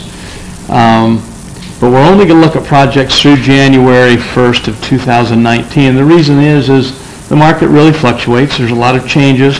What we've seen in escalation is prices really shot up over the last month and a half. Now they've actually dropped a little bit and flattened. Who knows what's going to happen? Who knows what's going to happen over the next 3 months? And so we're going to look just through the end of the year and see what kind of problem we have or what our challenges might be. For the commission, you know, every project that gets approved gets a project value, and that's approved by the commission. And so I'm just going to go through an example of a project that maybe had a project value of $7.5 million. Our estimated construction costs on that, or our engineer's estimate, could be $5.1 million. There's always other costs. There's construction engineering, there's preliminary engineering, there's right-of-way, there's utilities, and so that's the estimated other costs that make up a project. So our estimated total cost that our project managers will manage could be, for this example, is $7.35 million, which leaves us a total of $141,000 of float, or of contingency money that we haven't spent. Obviously, what's happened in the past, a lot of times we'll get these projects built and this over-under number, if it's over, we'll come back and the commission will reprogram it. Well, given the changing times, I want to talk a little bit about escalation. In escalation, there's three main areas that we see escalation that I think is very apparent to everybody, and then there's two that's not quite. But materials, labor, and equipment, we can always see that. We know that through materials, steel prices right now are going through the roof. We're seeing escalation in all oil-based products. And labor, right now it's really hard to find good labor that want to work the kind of schedules and work that we do. It's dirty, it's dangerous, and it's usually nights and weekends. And so our labor costs have gone up a lot. Equipment also, just because the economy is booming, and so we see that. So on this particular project, what we've done is we would analyze what those increases would be in each one of those areas at a fairly high level, but we would look at individual materials costs and individual labor items that have labor, and so on and so forth. There's also an overhead and profit cost that every company has that does work for us, and those costs have went up based on the economy and where we're at today. And then there's limitations of operation. Sometimes we've always known this, but what we do costs us. The way we build things costs us a little extra money. The fact that we want to work on nights and weekends, and we want to do things expedient. You know, we bid everything price plus time. So there could be a cost associated with that that's different than it's been in the past. So we've got that. So then we come up with a total estimated escalation cost now of $273,000. So this last slide kind of throws it all into comparison. If we had a project value of $7.5 million, our original estimate was $7.35 million. We add on that escalation number of the 273 onto this particular project. Now we have an estimated total project cost of 7.6, which is above our project value. Therefore, we're short $132,000 on this project. Well, one of the things that this may or may not be accurate at this high level, so we're going to go back now. We take this project and go back to the project manager and say, okay, have you, in your current estimate, have you put in options for maybe steel escalation already that we don't need to double? Or have you not done anything? And if they haven't done anything, then we'll work towards coming back to the commission and coming up with a plan. There'll be a lot of projects that project value is still big enough to cover. So by all means, the sky isn't falling, I don't believe, but we do need to get a handle on this and find out how significant it is. One of the things we think this high-level look will give us an idea of how significant. It will also give us an idea of how to narrow down on projects so we maybe have a challenge. And so that's the effort that we're doing, and in August, be glad to report back to what we've found there. We'll also be well on our way to work with all the regions and the project manager specifically on the projects that have a red flag. So, any questions? So you figure by August you'll know a little bit more, considering what's going on with the tariffs and gas and everything else. Yeah, one thing that talking with many of the AGC members, the Associated General Contractors that we work with, they anticipated a lot of this, and so it's in their costs already, but it may not be in our costs. Because they did plan on these escalations, they did plan on steel. One of the interesting things about steel costs right now, you used to get a bid on steel that was good for 30 to 90 days. Right now you can get one that's good for 24 hours. Really? Mm-hmm. That's interesting. So. I won't comment any further. Well, that's the contractor's quotes that they're getting. Yeah, that's the quotes that they're getting. They can't make commitments. One of the challenges that we have is if a contractor bid a job 3 or 4 months ago and then steel all of a sudden jumped, or oil or whatever, some of these types of materials we have things in our specifications to handle. The other ones we don't. One of the things that we pride ourselves with UDOT is we're fair. You know, things that are out of control of our partners' hands, we are fair with and deal with them individually on a project-by-project basis. I'm sure it impacts their audits too. Gas. Yep, I'm sure. Yeah. Thank you, Randy. Okay. That's pretty disconcerting. Any other questions? Okay. All right. Hey, thank you.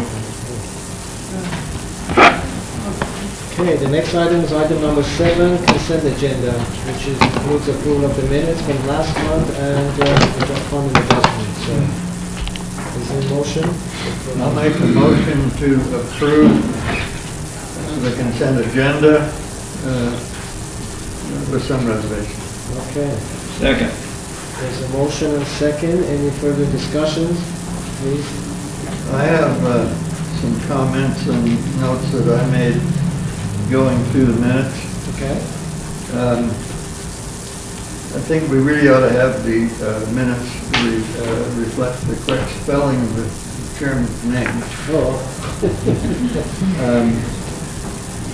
In the commission meeting public comment section, and I apologize if some of these things are nitpicking, but in the comments from Mr. Ken Stetler, who was a resident on US 89, there's a, towards the end of his comment, it said people living on either EN. I'm sure that should have been end. There's a D missing. Under the FHWA report, bullet item UDOT, there's a date 9/22/01, and I think that should have been probably 2021. And In the item under HB2 parking structure location study,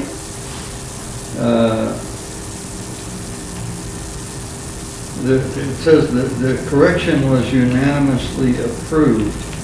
Commissioner Lou Kramer remained opposed. It can't be unanimously approved if one of the commissioners is opposed. So perhaps just delete the word unanimously. The correction was approved.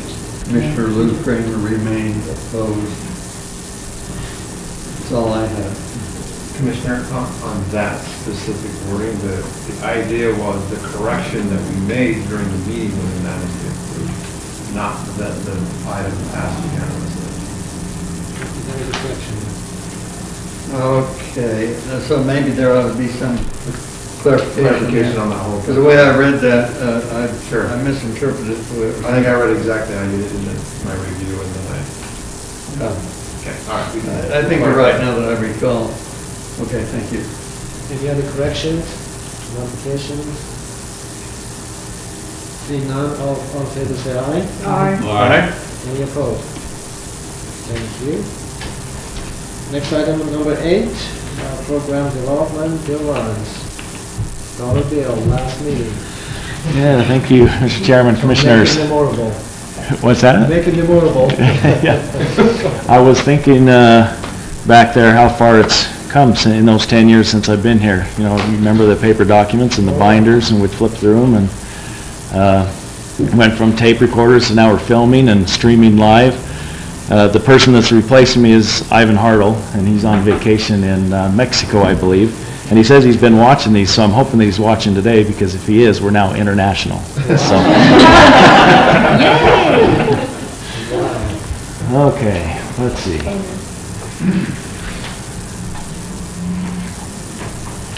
Number 8. All right, so we'll go ahead and go through items 8.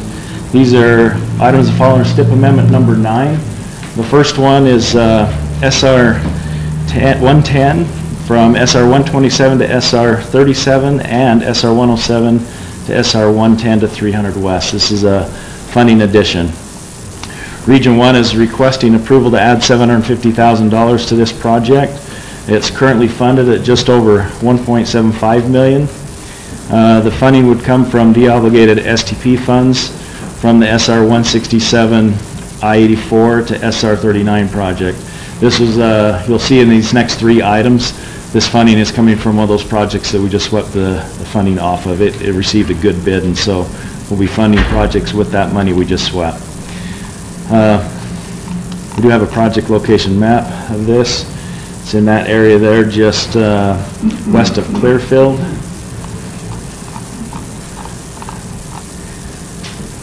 Okay.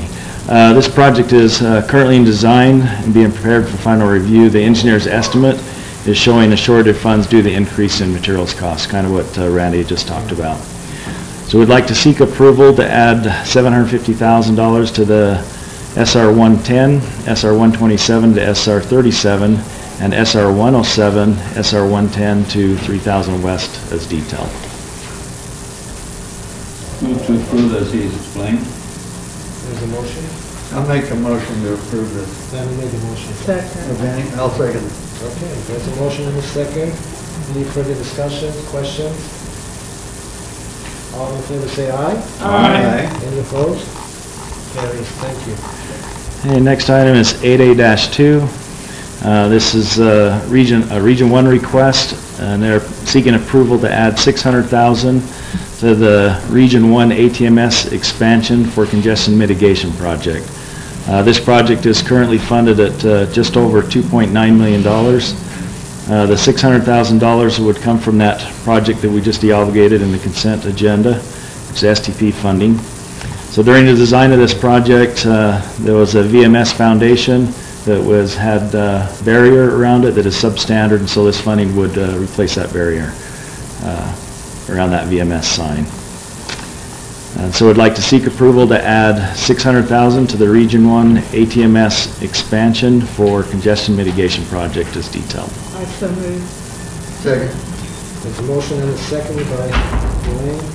Any other further discussions? All in favor say aye. Aye. Any opposed? Approved. Okay, next item is 8A-3. This is another Region 1 request, and they're seeking approval to fund a new transportation solutions project, the I-15 Centerville concrete slab repair with $1.5 million of funding. Again, this $1.5 million is again from that same project that received the good bid that we just swept off of. The existing concrete pavement in this area has various concrete slabs that are broken and need to be replaced. And so this project would take care of that. We do have a location of this project, which is just there west of Farmington. Right. How long has that been there? How long have they been there? Concrete? You know, I'm not sure. That's the original concrete was put in when it was built, isn't it? It is? Yes, it's all old bed. Oh, I love concrete. I'm happy to move. Second. There's a motion and a second. Any further discussions? Seeing none, all in favor say aye. Aye. Any opposed? Okay. Next item is 8A-4. This Region 2 request, approval to add a new project to the current STIP. This project is to complete the 2550 South to 5600 West to 8000 West, which was designated in Senate Bill 234 for $2 million to be programmed to this project. We put the language of the bill there. It talks about the department would add transportation investment funds to this project. I don't think this addresses all of it, but it gets it started for this project, if I'm not mistaken on this one. And so we'd like to seek approval to add the 2550 South from 5600 West to 8000 West to the STIP as detailed and funded with the $2 million of TIP. Move for approval. Go ahead, Don. I'll second. Okay, motion and seconded. All in favor say, sorry, any further discussion? Just a question. Yes. Did the legislature appropriate the $2 million new to us, so it doesn't come out of existing funds? Mr. Chair, can I answer that? Yes, please. They did not. In fact, they didn't say funded at $2 million. They said fund half of it with participation from the county, from the city. And they didn't give us a dollar amount, and they did not appropriate any additional money for it. It was just, we're taking it out of our TIP program. So in the note, it said that Senate Bill 238 designated $2 million. It didn't specify a number, it just said partially fund this project. Okay.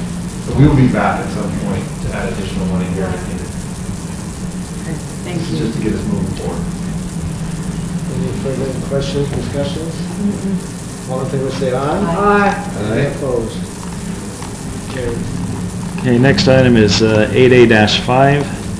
This Region 3 request, approval to add $10 million to the US 89, which is 500 West, from 500 South to Bulldog Boulevard in Provo, as well as increase the project limits. This is currently a pavement reconstruction project, and it's funded at just over $10.3 million. The City of Provo would like to add raised medians along this section of roadway. Provides access control as well as a safety benefit. I think I saw that on the news, actually, that discussion with Grant Schultz. And because of the safety benefit of this section, the road qualifies for these safety funds that the Traffic Safety Division would be contributing, which is $2.3 million of the HSIP funds. The region would also like to extend the limits of the project further south. This would alleviate concerns from Provo City about trying to tie into a drainage system that is over capacity. Provo City is partnering with UDOT and the region to upsize the drainage system. At the same time, the region would be reconstructing the roadway. It's programmed to be reconstructed in 2024. The region would move up the timeline of the reconstruction by using $2.5 million of pavement reconstruction funding, which is available from a Region 1 project, along with $5.2 million of its own pavement program. And have those program pins listed there. Provo City is providing the betterment funds for their share of the lighting, sewer, and drainage system. The betterment is estimated at just about $1.5 million. So the new project value of extending the project without the betterment included, would take it to $20.3 million. And so we'd like to seek approval to add $10 million to the US 89, 500 west, 500 south to Bulldog Boulevard in Provo, and increase the project scope as detailed. Could you please show us the map, the location? Oh, yes, thank you. Is that the drainage system that's over capacity, is that just calculated to be over capacity, or is it actually creating backups which would put water on the roadway? Do we know? You have to defer to the Regency if they know. I don't know. Yeah, there's, Brent Swanville, the program manager, there is actually some existing flooding that happens in that part of Provo. So by putting more flow into the system, it would make it even worse. So we're actually seeing the effects of the overcapacity? Yes. What's the current size of that plant? I don't know the size of the part. How big is it going to become? Whatever it isn't big enough. I'll make a motion to approve this. Just asking for. Okay. The motion already, any second? Second. Oh, there you go. Excuse me. No, it's okay. And also I have a little please trouble with speak it. to your microphone so it can be picked up. There's a motion and a second, any further discussion? Just a question. We're doubling the cost of this project. I realize that there's some of the money's put into it, but it's still doubling? Yes. Right. I have a little trouble with it. I'm the bug for it. But I also, 1.5 million for Provo City seems, since we're doubling the cost of the project, seems a little bit low. Yeah, I think the 1.5 is their portion of the cost for the drainage and Right. lighting that they wanted. The 10 is for the part that we wanted as Right. far as extending the limits and Right. that project. But Mr. Chairman, if I may add to this discussion, I think part of the confusion might be we had a project programmed in 5 years later that was supposed to build that section, but the drainage system needed to be built in that section we were doing in the future. So what we're asking for is to move, and sorry, and I say us because I was part of structuring this when I was there previously. You're still part of the So the idea is we needed to run the drainage system all the way down through the part we were planning to rebuild 5 years from now. And so now we're asking to move up that project that was 5 years from now so that we build it along with the other part so we can do the entire drainage system at So once. that's the cost. Yeah, so it's Okay. moving up the project. It's Okay. not doubling the scope by putting the drainage in. It's moving up the Okay. project and it makes it all make sense Okay, construction-wise. I didn't understand that. I can vote Yeah, for it now. that is helpful. I have a question also, Bill. In the cases that communities participate where the money, do we get the money up front, or do they do it in the middle, do they do it at the end when the project is over? I think we get it up front, but I'm not 100% positive on that. In most cases, we get it up front. We'll have an agreement that says we need at least this much money up front, and there has been times when we have taken payment over the years, but primarily it's up front. Gets approved by their council ahead of time, and then we work on that agreement. Well, that was very helpful, Ted. But where does this extra 10 million come from today for a project that was planned 5 years from now? I've tried to look it up myself, but I'm having That's a good technical question. difficulty.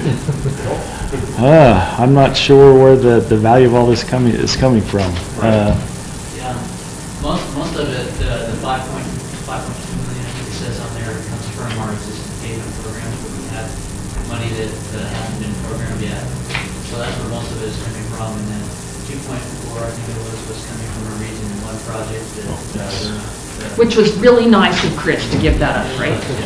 Yeah, we're basically borrowing Chris's money, we're going to pay him back later out of our payment program. Much later? That future project is programmed in. Okay, so, oh yeah. So I saw it, didn't I? I forgot we had that in there. So the 2.3 was the HSIP funds, and then the highway safety improvement funds. And these were actually the transfer that took out of our payment program. We had to put into the safety program because of the DUI law. So that's those funds are coming back to this project for the safety improvement. And then 2.5 million of payment funding, which he mentioned, and then, or 5.2 from their own payment program, and then 2.5 from the Region 1. So that's. So the region's comfortable reallocating those payment funds and not having the, okay, everybody's nodding their head. Okay. I'm ready to vote. Okay. Any further discussions? All in favor? Yeah. All in favor say aye. Aye. Any opposed? Motion carried. Okay, next item is 8A-6. It's a Region 3 request on the US 191 Dutch John intersection improvements project. We had bids that came in 12% higher than the engineer's estimate. The region is requesting approval to transfer $110,000 off the US 40 Mite and Bench widening project to this project in order to have enough adequate project contingency, because most of the project contingency was used up in the awarding of the project. The new project value would be just over $1.9 million. And so I'd like to seek approval to transfer funding from the US 191 Dutch John intersection improvement project as detailed. Question, what does that do to the mountain bench widening project? Does it move it back? I'm Larry Montoya, the project manager. The mountain bench project is complete. Oh, it is complete? And it had that much extra money laying around? We have some money left over, and we're looking at using it for good work in the future. We're considering putting it towards a piece at the beginning of the project that we weren't able to do last year. Okay. Thank you. Move to approve as described to us. Second. Any further discussions? For the information item, Commissioner Lino from the Target County sat next to me on the CIB and said, "Thank you, UDOT." So I extend that appreciation to you too. All in favor say aye. Aye. Any opposed? Approved. See Dutch John every day. I forgot to show you the location. That's the location of it. Oh, my. No. Okay, next one is 8A-7. So Region 3 is combining the SR 311, which is a Road to Starvation State Park project, which is a pavement rehabilitation project, with the SR 311 Strawberry River Bridge replacement, and requesting to add an additional just over $1 million of funding to this newly combined project. I just want to show you real quick the location of these. So the structure is located right there over the Strawberry, I think that's Strawberry, right there by Strawberry Road. You can see the structures there, and then there's the pavement project, which basically goes over the top of that same area. So they're both in the same location, which makes sense to have those combined. Okay, in partnering to deliver the project and build the approaches to the new structure, the Structures Division would like to add an additional $415,000 from their statewide bridge preventative maintenance program. And Region 3 is requesting to add an additional $650,000, $450,000 of it from their low volume pavement program efficiencies, and $200,000 in state funding from their transportation solutions. And that brings the total to that $1.065 million. The new value for the combined project will be just over $3.4 million, and the new project name would be SR 311 Strawberry River Bridge and Pavement Rehabilitation Project. So I'd like to seek approval to add the funding to the combined project as detailed. I move to approve. Second. Motion is seconded. Any further discussions, questions? Mr. Chair? Yes, please. For a second. The write-up makes it sound like because we partnered, the cost went up.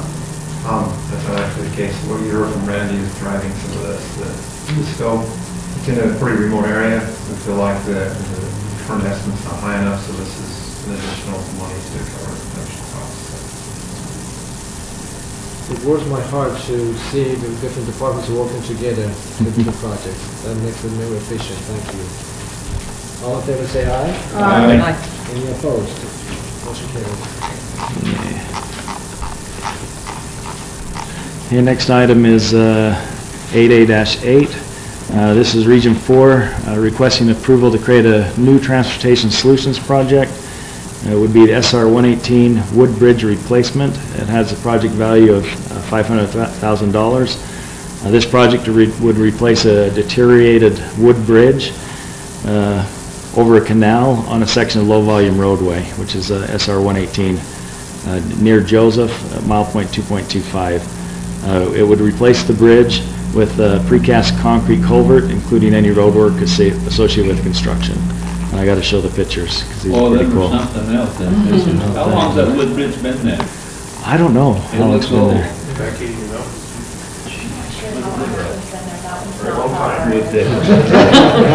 So if you look right here, you got the boards that are turned up on end, going across, and then you look underneath it, you can see them underneath there, what they're driving on. It So didn't have historical significance, though.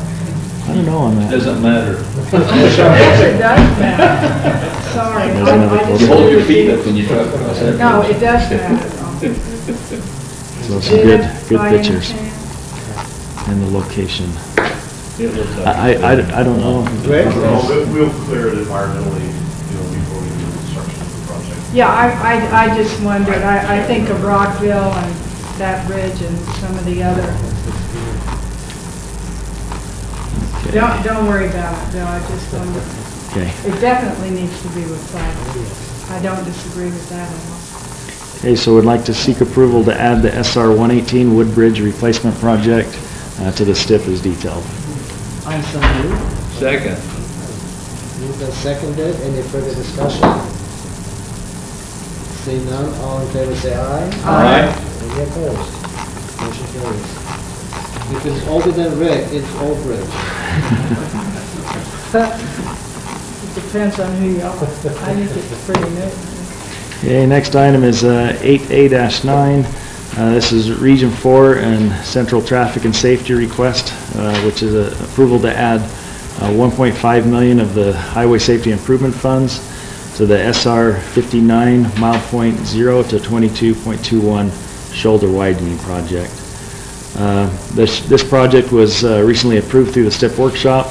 It was funded at $2 million. The new project total would be $3.5 million, and the additional funding would allow the project to construct wider shoulders over a greater length of the project. The original scope included constructing 4-foot paved shoulders, and the modified scope would involve constructing 10-foot unpaved shoulders. The scope change was requested by Region 4, at least in part because the region may want to construct passing lanes in the future, and approved by the Traffic and Safety Division. These funds are available in the HSIP program right now. We've got a project location. It's right there. And so I'd like to seek approval to add the additional funding to the SR 59 project as detailed. So going from 4 feet to 10 feet gives you that ability to put another lane there. Yes. When the time comes to pass it. I'll move to approve it. I'll second them. For those of you who attended our meeting at the Springdale, remember the passionate citizens of the Springdale and the Apple Valley, and they'll come to the meeting and expect it to have something to be done. Yeah, they specifically mentioned this one. So I guess I need to add, this won't do the entire 22 miles. We will do specific locations throughout that stretch. So this $3.5 million will not get 22 miles. We listed the whole corridor, but trying to identify where those key locations will occur. So do you have kind of a percentage of that 22 miles that it'll cover? This will hit probably 3 or 4 total miles. It won't go real far because it's got a lot of steep slopes and very narrow roadways. So it'll take quite a bit of material to be hauled in to flatten the slopes out. Gotcha. And several of these sections, like you said, that we have from a corridor visioning document we work with local communities on several passing lane locations. So in some of these spots that currently have a very narrow, steep shoulder, we want to widen that out, prepare for that passing lane when funding within the location. That's great. I drove this just a few weeks after our Springdale meeting, and that the 4 feet really feels like 4 inches when you're, when you're driving that 70-ish, 80-ish miles an hour that's out there. So I'm excited about this project for those folks. Thanks, Rick. Any further discussions? Any questions? I wasn't sure to speak on that. All in favor say aye. Aye. Any opposed? Motion carries. Okay.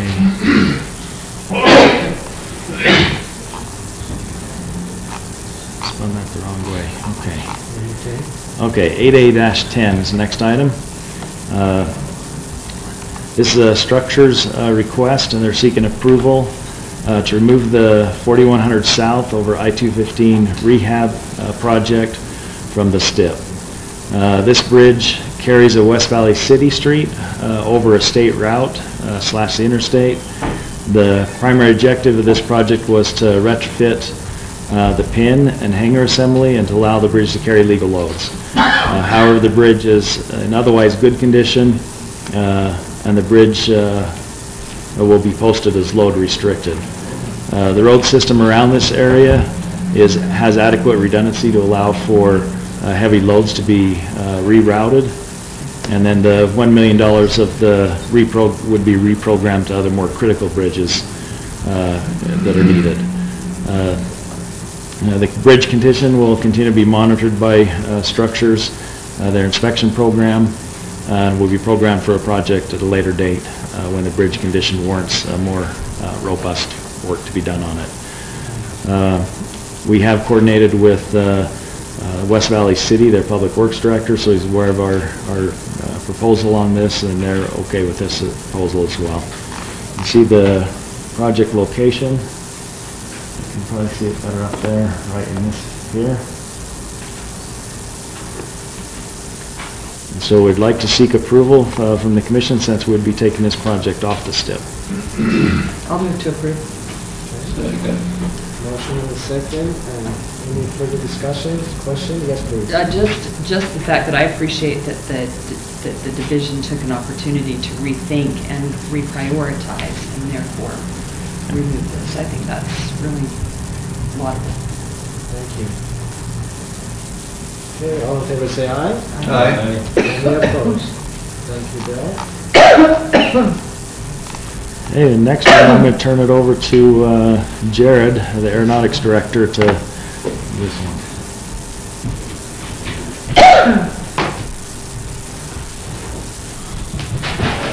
Thank you, Commissioners. Thank you, Chairman. The Aeronautics Division is seeking approval for the 5-year Airport Capital Improvement Program, which will cover years 2019 through 2023.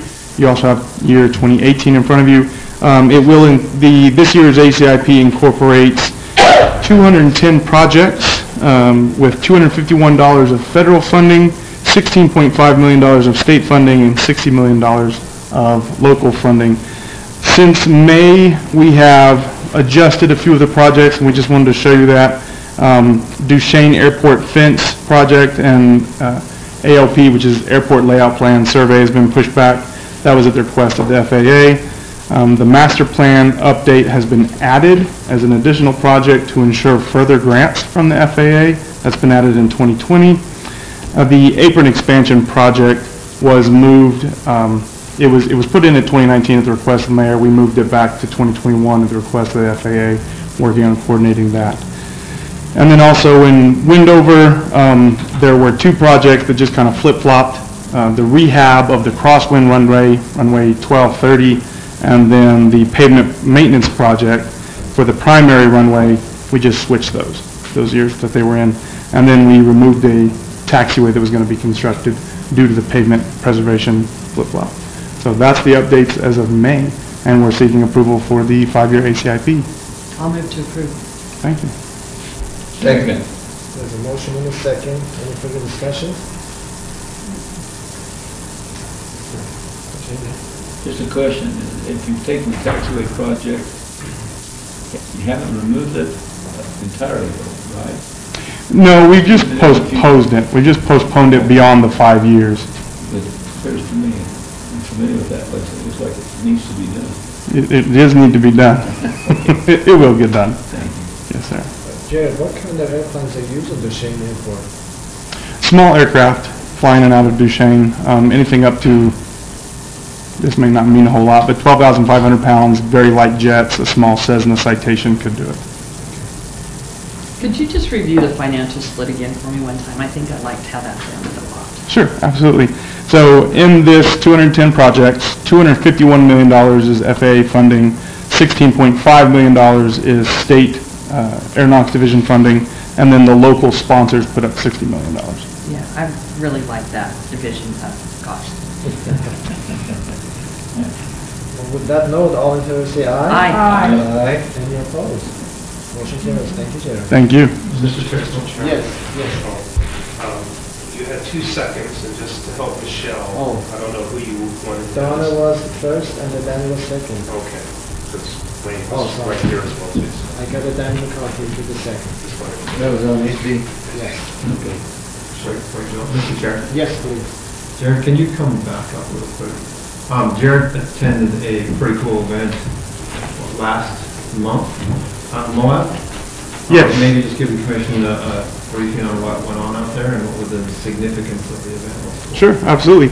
We reopened the Moab Airport last month. It had been closed for about 2.5 months. We rebuilt the entire runway. SkyWest had moved from a propeller aircraft to a regional jet, and the runway could not hold the weight of the jet. So we ripped the entire runway out, built a wider, deeper, stronger runway, and we're back in business.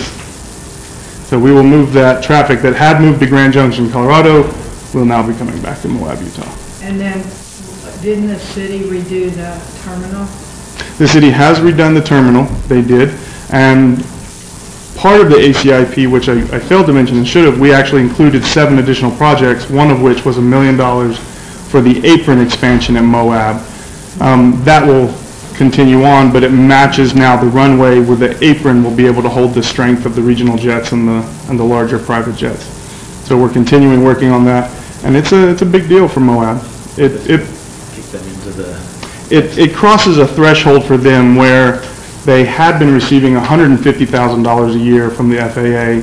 Now they will be receiving $1 million a year from the FAA. Up to 10,000 employees. Because they're up to 10,000 employees. That's fantastic. And is the SkyWest service to Denver or to Salt Lake? It is to Denver. It is to Denver. There's been a lot of contention over that, but it is to Denver. For now. For now. Yeah. For now. They're working on it. Great. But that's good, the employment. Yeah. That makes a lot of difference. How many aircraft are hangared there that are personally owned? About 200. 200? Yes, sir. I was down there 2 weeks ago and I saw the jets taking off that runway. They really liked it, I could tell. Jet jockeys. They have to do that. It looked very nice. And it looked like the alignment changed from southwest to northeast. Just slightly, not enough, just slightly, not enough to change the numbers on the runway, but we just moved it a little bit. Thanks, sir. All right, yes, sir, thank you. Thank you. Thanks again. Welcome back, Bill. Okay, thank you. I don't see the website up there anymore. That's all right. Well, all right. A lot of pages on this one I have to scroll through. Okay, the next item is 8C. We just went through the culmination of the Aeronautics Division and their program, and this is the culmination on the highway side. So this is the workshop and all the projects and the year's worth of work of gathering and putting it all in together, and it's now ended up into the STIP, and so we have a draft STIP that's put together, and so we'd like to seek approval to put the draft STIP out for public comment. And if I can get the website up, where's that at? The internet keeps going now, so. Okay. Well, I'll just talk you through where it's at. So it's in the same location where we've put it before. So when you click on your commission's webpage, first of all, you go to the main UDOT website, you click UDOT Commission, or the Commission. That'll open up your page. In that page, right at the top, you'll see Draft STIP. There'll be a button that you can click for comments. There's one other one that's up there, and I can't think what the last clicking button is. Transit. As you see, the internet keeps going down, so I can't get it. So I think I've explained this before, but in the STIP, it's a really detailed document, and I'm just going to kind of walk across in my mind how that goes, because I was going to show you online. But you'll have the project name, you have the PIN of that project, which is our internal number that we use to track it. You'll see what its status is. If it's new, you'll see a red new off to the side, which means it's one that came through this current workshop. Besides the status, you'll see the funding and what type of funding it is. So you'll see if it's got 3 or 4 different types of funding on it, so STP, NHP, or HSIP, or whatever it is, you'll see that funding, and then you'll be able to see the 4 years of the funded STIP of what years those funds are in as you go across that STIP document. And then on the very far end, it'll give you a total, as well as the breakdown of whether it's federal, state, and local. And so it really is a good look to say, okay, here's the projects that's going out, here's how it got funded, when it's anticipated being delivery, and its current status. So that'll be out there for public comment. Take a look at it. We'll be bringing it back in August with the comments that we receive. So you will be back. No, well, I think Ivan will do that one. I move to approve. I'll second. Okay, motion and seconded.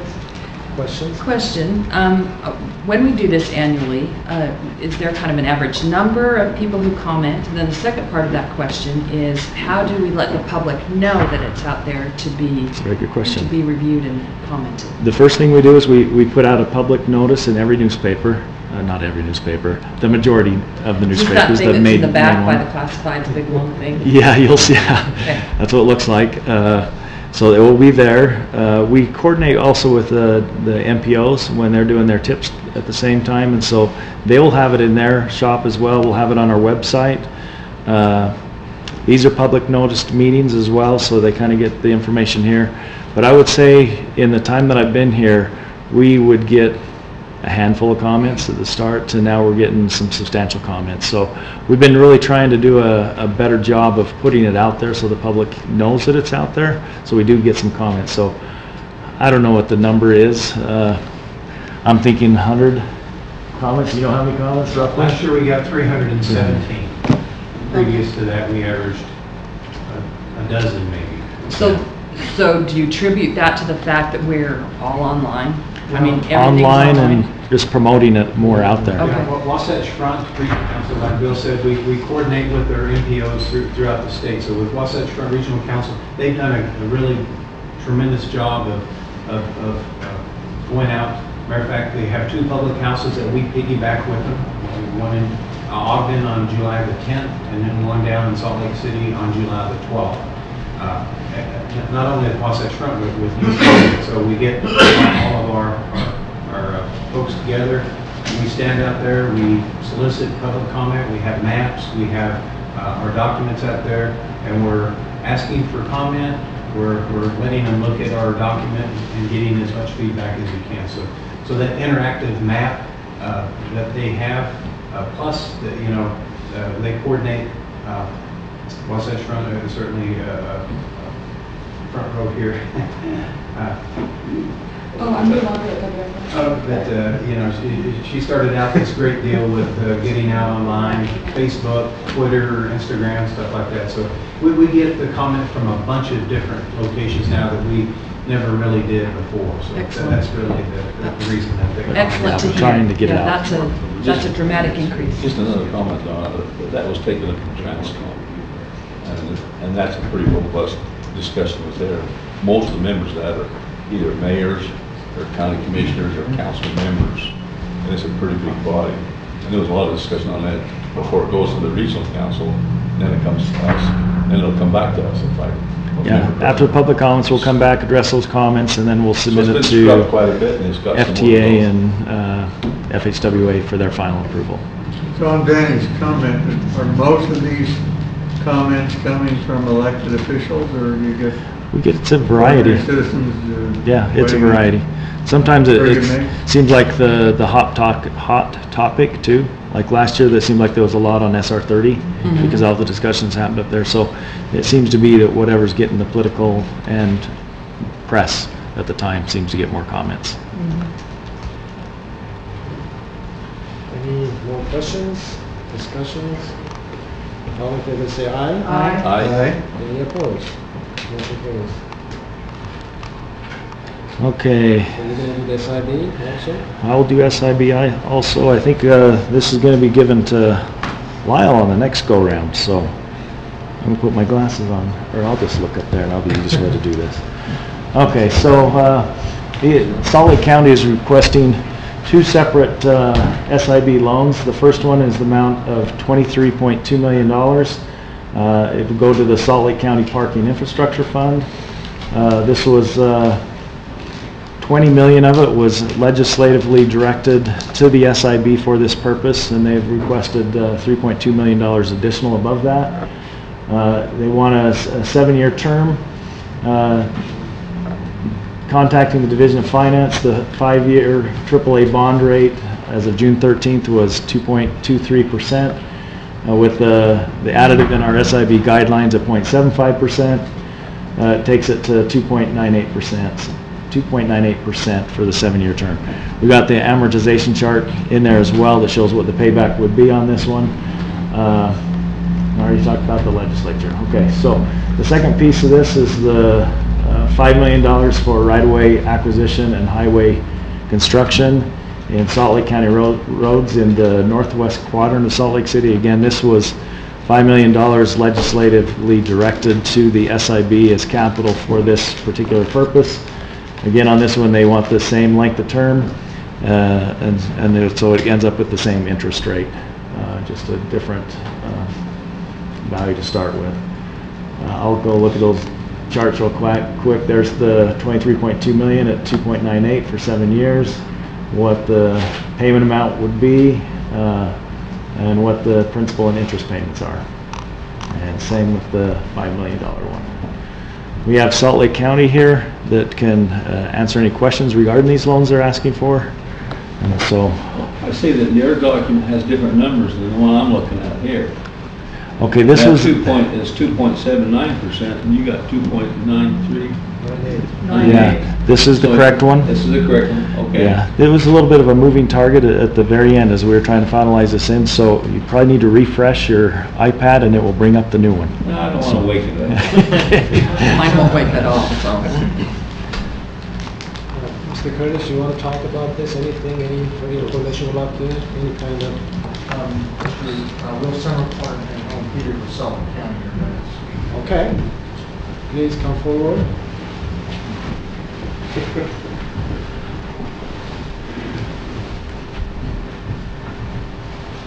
Introduce yourself and speak to the mic, please. Will Summercorn, Director of Regional Planning and Transportation for Salt Lake County. Through our department, we've been working pretty actively with Salt Lake City on both of these projects and fundings. In the Northwest Quadrant, you've probably heard a lot about that lately. And we've been working on this for some time, though, in order to improve and provide some additional road infrastructure there that would enhance the accessibility of some of the property in that area and make it available for pretty significant economic development projects, which we think are very imminent.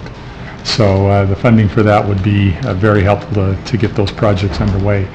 The Parking Structure Fund are a couple of different things. We've been, again, working with Salt Lake City with regard to significant new hotel development in the downtown to enhance tourism and the recreation opportunities, and then just general convention and business in Salt Lake City. And then we've also been looking at parking structures potential in the future to enhance the possibility of doing ride sharing and transit for the Cottonwood Canyons. None of those are set yet, but we're working on those actively and hope to have something completed in those in the near future. And these funds would certainly significantly add and help with that. So the agreement with Salt Lake City goes through no matter what. It's fairly contentious right now with the northwest quadrant in Salt Lake City. Yeah, it's regardless of what's going on with that. It is. Parallel line, is that what you're telling me? It is. I mean, we've been working on this project for some time now with Salt Lake City in order to pull off the proposed development that's coming there. And then this other has happened kind of since then. So while it is in the area and would certainly have some role in there, it's a separate project that's been going forward. I just wanted that to be really clear. Mick, are you referring to the inland port? Yes. Station? Yes, I Yeah. am. It's the same, only different. Right. Let's parallel. It is. It'll be in that inland port area, but it's a project that we've been working on before that. So I think that's good to point out. My question is, I realize that the legislature has given us money to facilitate this. Why did they choose this particular vehicle? I don't know. I'm not really sure on the answer to that, so I don't know if, others might have some response there. Carlos? Somebody went to sleep. Christmas in July, I guess. There was no new money on this. Yeah, I get that. I get that part. I just wondered why they chose this vehicle as opposed to a direct appropriation or something. Well, this alone is probably It easier did- to move through the body, I would assume, than just a direct appropriation. Yeah. And do we- So it's a timing issue, it's helping out the. Right, and these projects will generate revenue to be capable of paying that back. And do we are we the only vehicle of this sort in the state? With that kind of interest rate, yes. I'm glad you said that. Okay. Otherwise, Megan will take it. No. Meg just wanted the two parallel routes. So now, Bill, remind me that we used to do these kind of loans for 5 years. Now we're going to 7. Is that Right. the discretion Thank of the you, commission Bill. to make a decision, or just it's a It is right. special case? Yeah, right now our guidelines go up to 10 years, but, so this will still fit within the guidelines that we've set. So it will work. Yep. Any further discussions? Any clarifications? Do we move? Not yet. I so move. Okay. Second. There's a motion by Megan, second by Frank. Okay. Now, further discussions. Seeing none, all in favor say aye. Aye. Any opposed? Motion carries. Thank you. Okay. Merry Christmas. Thank you.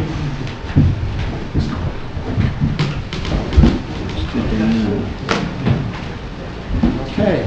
Item number 9. Border preservation, and your name is not Lyle. How come?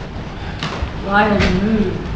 Well, Lyle actually couldn't be here today because he still had this responsibility until August, but I'm not sure. Diane's still really in charge from right there. Yeah, Diane really should be doing this, but I want to keep friends with Lyle, so.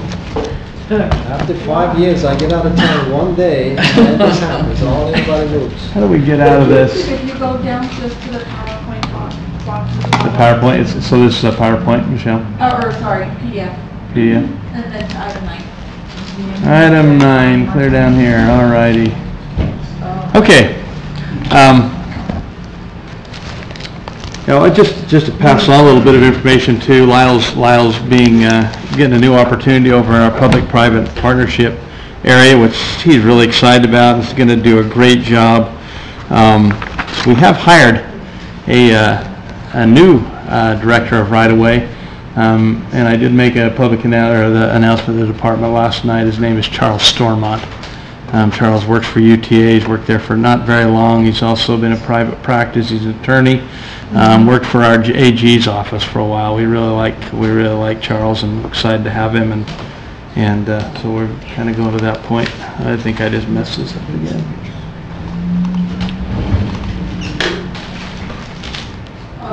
Just click on it. Okay. Right there? Right here. So, Diane, even though the Lyle is gone to different department, you're going to still in charge of his wardrobe? Make sure that he gets the right start for the season. I'm more worried about his haircut, but I'm going to put that on the record. But anyway, to move forward, we have a balance forward of a little over $15 million. We had a revenue last month of $694,000. And you can see these were the expenditures, or this is where the revenue came from. We had a property purchase and expenses last month of $7.2 million, and this is all the detail of all those expenses and the properties that were purchased, which left $8.6 million. Now Diane is still vigorously working on these projects to get purchased, and she's actually in a closing. She actually closed a couple of these, but they don't show up yet in the system, which leaves us then with $4.9 million that of total obligated money. So now we have a fund balance of $3.69 million, or it's almost $3.7 million to work with. There's two parcels that I want to bring before you today, or two applications that are pending, and we'll discuss those in some detail. And both of those would come up with to a total of $1.56 million, which would leave $2.1 million in the fund once if those are both approved through today's commission. Jump down to the individual parcels. We have a parcel on SR 73, Adam Hudson, and this parcel is located at 2076 East Sunnyvale Drive in Eagle Mountain. It's a single-family residence, and Mr. Hudson's owned this home for about 2 years, and now has a lot that he'd like to build on. He has a contract for a builder to build a new home for him, and he always thought he could sell this home on SR 73 without any problem, but with the widening and development that's planned there in the future, that's not the case. And so he has agreed to sell it for the appraised value of $463,000. Let me show you a little bit about this home. You can see the cul-de-sac here that his current home is there in green.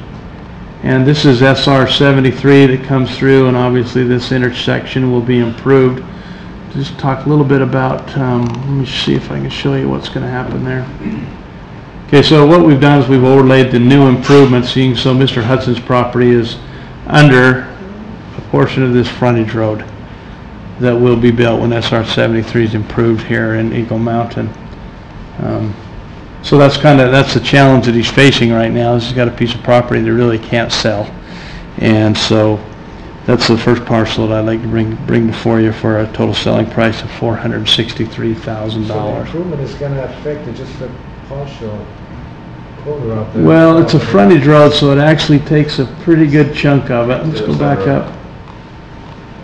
And look, the frontage road comes through here, and then SR 73 is going to be widened, and then the frontage road is going to come probably about through here. Okay.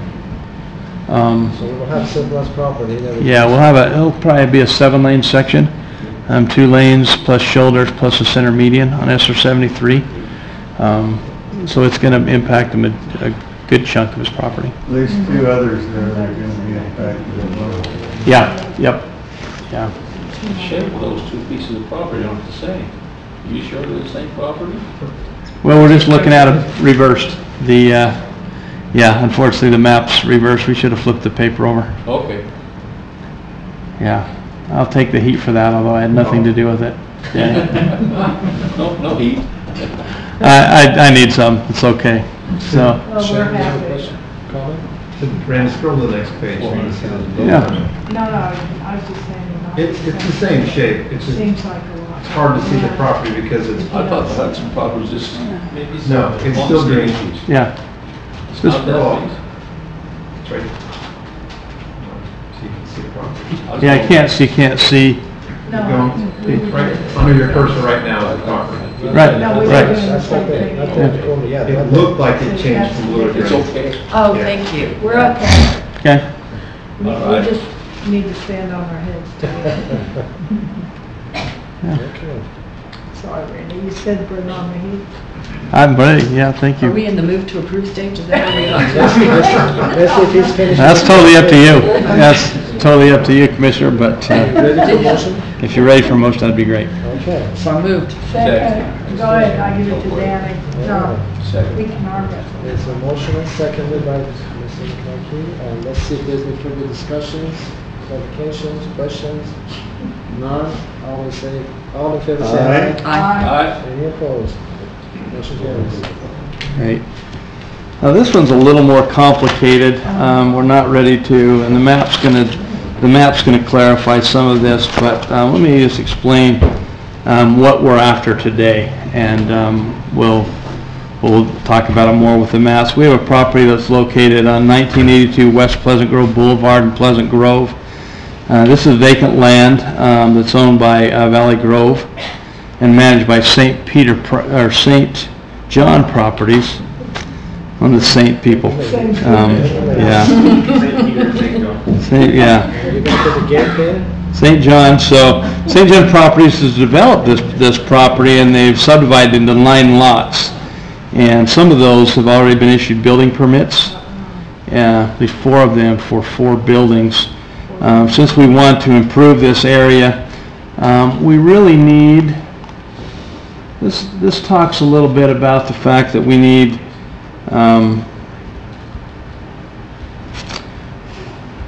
40,000 square feet. That's all we're asking for today as permission for, but in total we're going to need about 100,000 square feet. And but we're just not. From this particular owner? Yes, but we're just not quite ready to move ahead. Diane hasn't got all that work totally complete yet. But we'd like to get some of this complete and probably come back in August for the rest of it.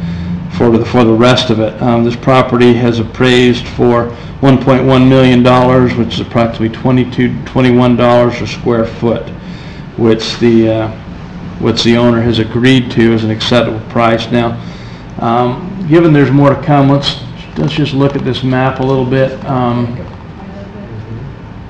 Not sure how to get it all on here. This is a state road, SR 129, and then Pleasant Grove Boulevard is a state road. And so these are the parcels here, all the way through here and here that are affected, that the developer is ready to go and has got building permits on. And since we want to improve Pleasant Grove Boulevard, and I would suspect SR 129, is anybody ready? Brent? Yeah. So these parcels are all going to we're going to impact all this. Actually, this dark green line would probably shows what the impact will be. So which section you taking today, or asking for today? Diane, you know which pieces? The appraisals are just, I have them coming in on each little parcel that has a circle by it. Okay. But we didn't have all the appraisals in time, so I just submitted what we had, which I think are on the left side there. But they're spotty, because I have a stack of files this big on my desk right now for all of them. We just didn't have the appraisals completed. So, where's the freeway access from here? Just for bottom. Right. Okay. And so the price is locked in for the future? Is it right here? Yeah. Yeah, it's down here. Right? Yeah, my mom lives up this road, so I drive all the time. So you want to make the motion? Yes, I'll make the motion. You better recuse yourself, whichever one's appropriate. No, I'm not. I'm curious about what some of those little pet places are anyway, so. No, I apologize, Donna. I'm happy to make the motion. Okay. She doesn't live on that road, she lives way up that road. I'll second the motion. Okay. There's a motion and a second. Any further discussion? I probably should need to count. Anything from your mama we needed to hear? No. Objections? No, she doesn't drive, Okay. so. Mr. Chair, when we come back, we'll have color-coded what you agreed to purchase today. Yep. What we're going to purchase in the future, so we know exactly what you are But approving. what the chair did ask is, the price is locked in, right? Correct. So, Andrew, would you please state the motion for the clarification? Well, the motion exactly would be to to purchase 40,000 square feet of the potential the potential 100,000, 700 about 100,000 square feet. Let's put it that way, of potential property that we'll need to purchase at $21 per square foot, plus landscaping improvements. So that is the motion, okay? All in favor say aye. Aye. Any opposed? Motion carries. Thank you. Thank you very much. Did a good job. Yes, right. But it was. You should do that every time. Okay, item number 10. Bring our work with it, Diane. Review.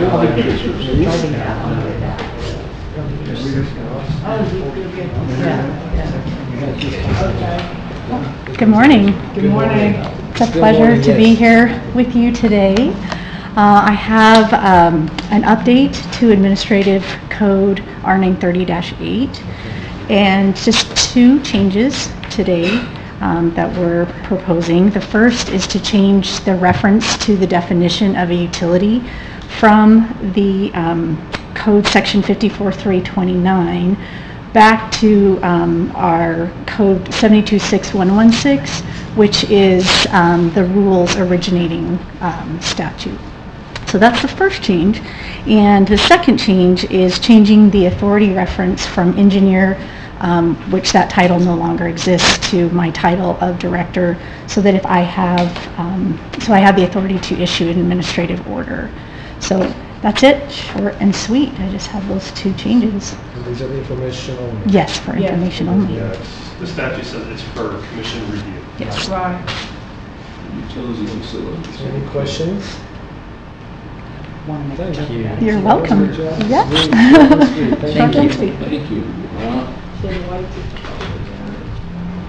Okay. Now we have item number 11. We're going just fine on the time. Information items only. Commission reports. Let's start from Wayne, please. Commission report. Pardon me? You have the commission reports and committee reports? I turned them in. Yeah, remember, Nagi, these just go in You just the went on minutes. to repair them. Okay. Yeah, mine are all. Okay, so any more changes, anything at all beyond that? All right. Upcoming Transportation Commission meetings, so these are the dates, August 16 to 17 in Smithfield. Nothing has changed on that, right? Same. September 13 through 14, Tuella. And October 11 to 12, Vernal. Exotic Vernal. Hey, Vernal can be great fun. It is fun. Just saying, that's good. In Smithfield, will we be staying in Logan? Yeah, at the same place we stayed at the year before. It's a nice It's big- a it's the Holiday Inn. Yeah, I remember. It's right by the water. That field's probably gone too next year. And the November meeting will be in Noah, 15 through 16. Oh, We can other check out that question. new runway. Yes. Thank you. We'll be able to check out the runway? Yes, ma'am. Meaning we have the state plane? I'd like to do it from the state plane. We haven't determined that yet. Oh, okay. Just asking.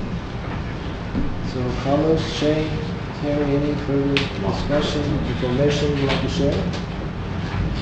Anything? Available for any questions the commissioners might have on any subject. Please, yes. Any questions? I've got just one. Yes.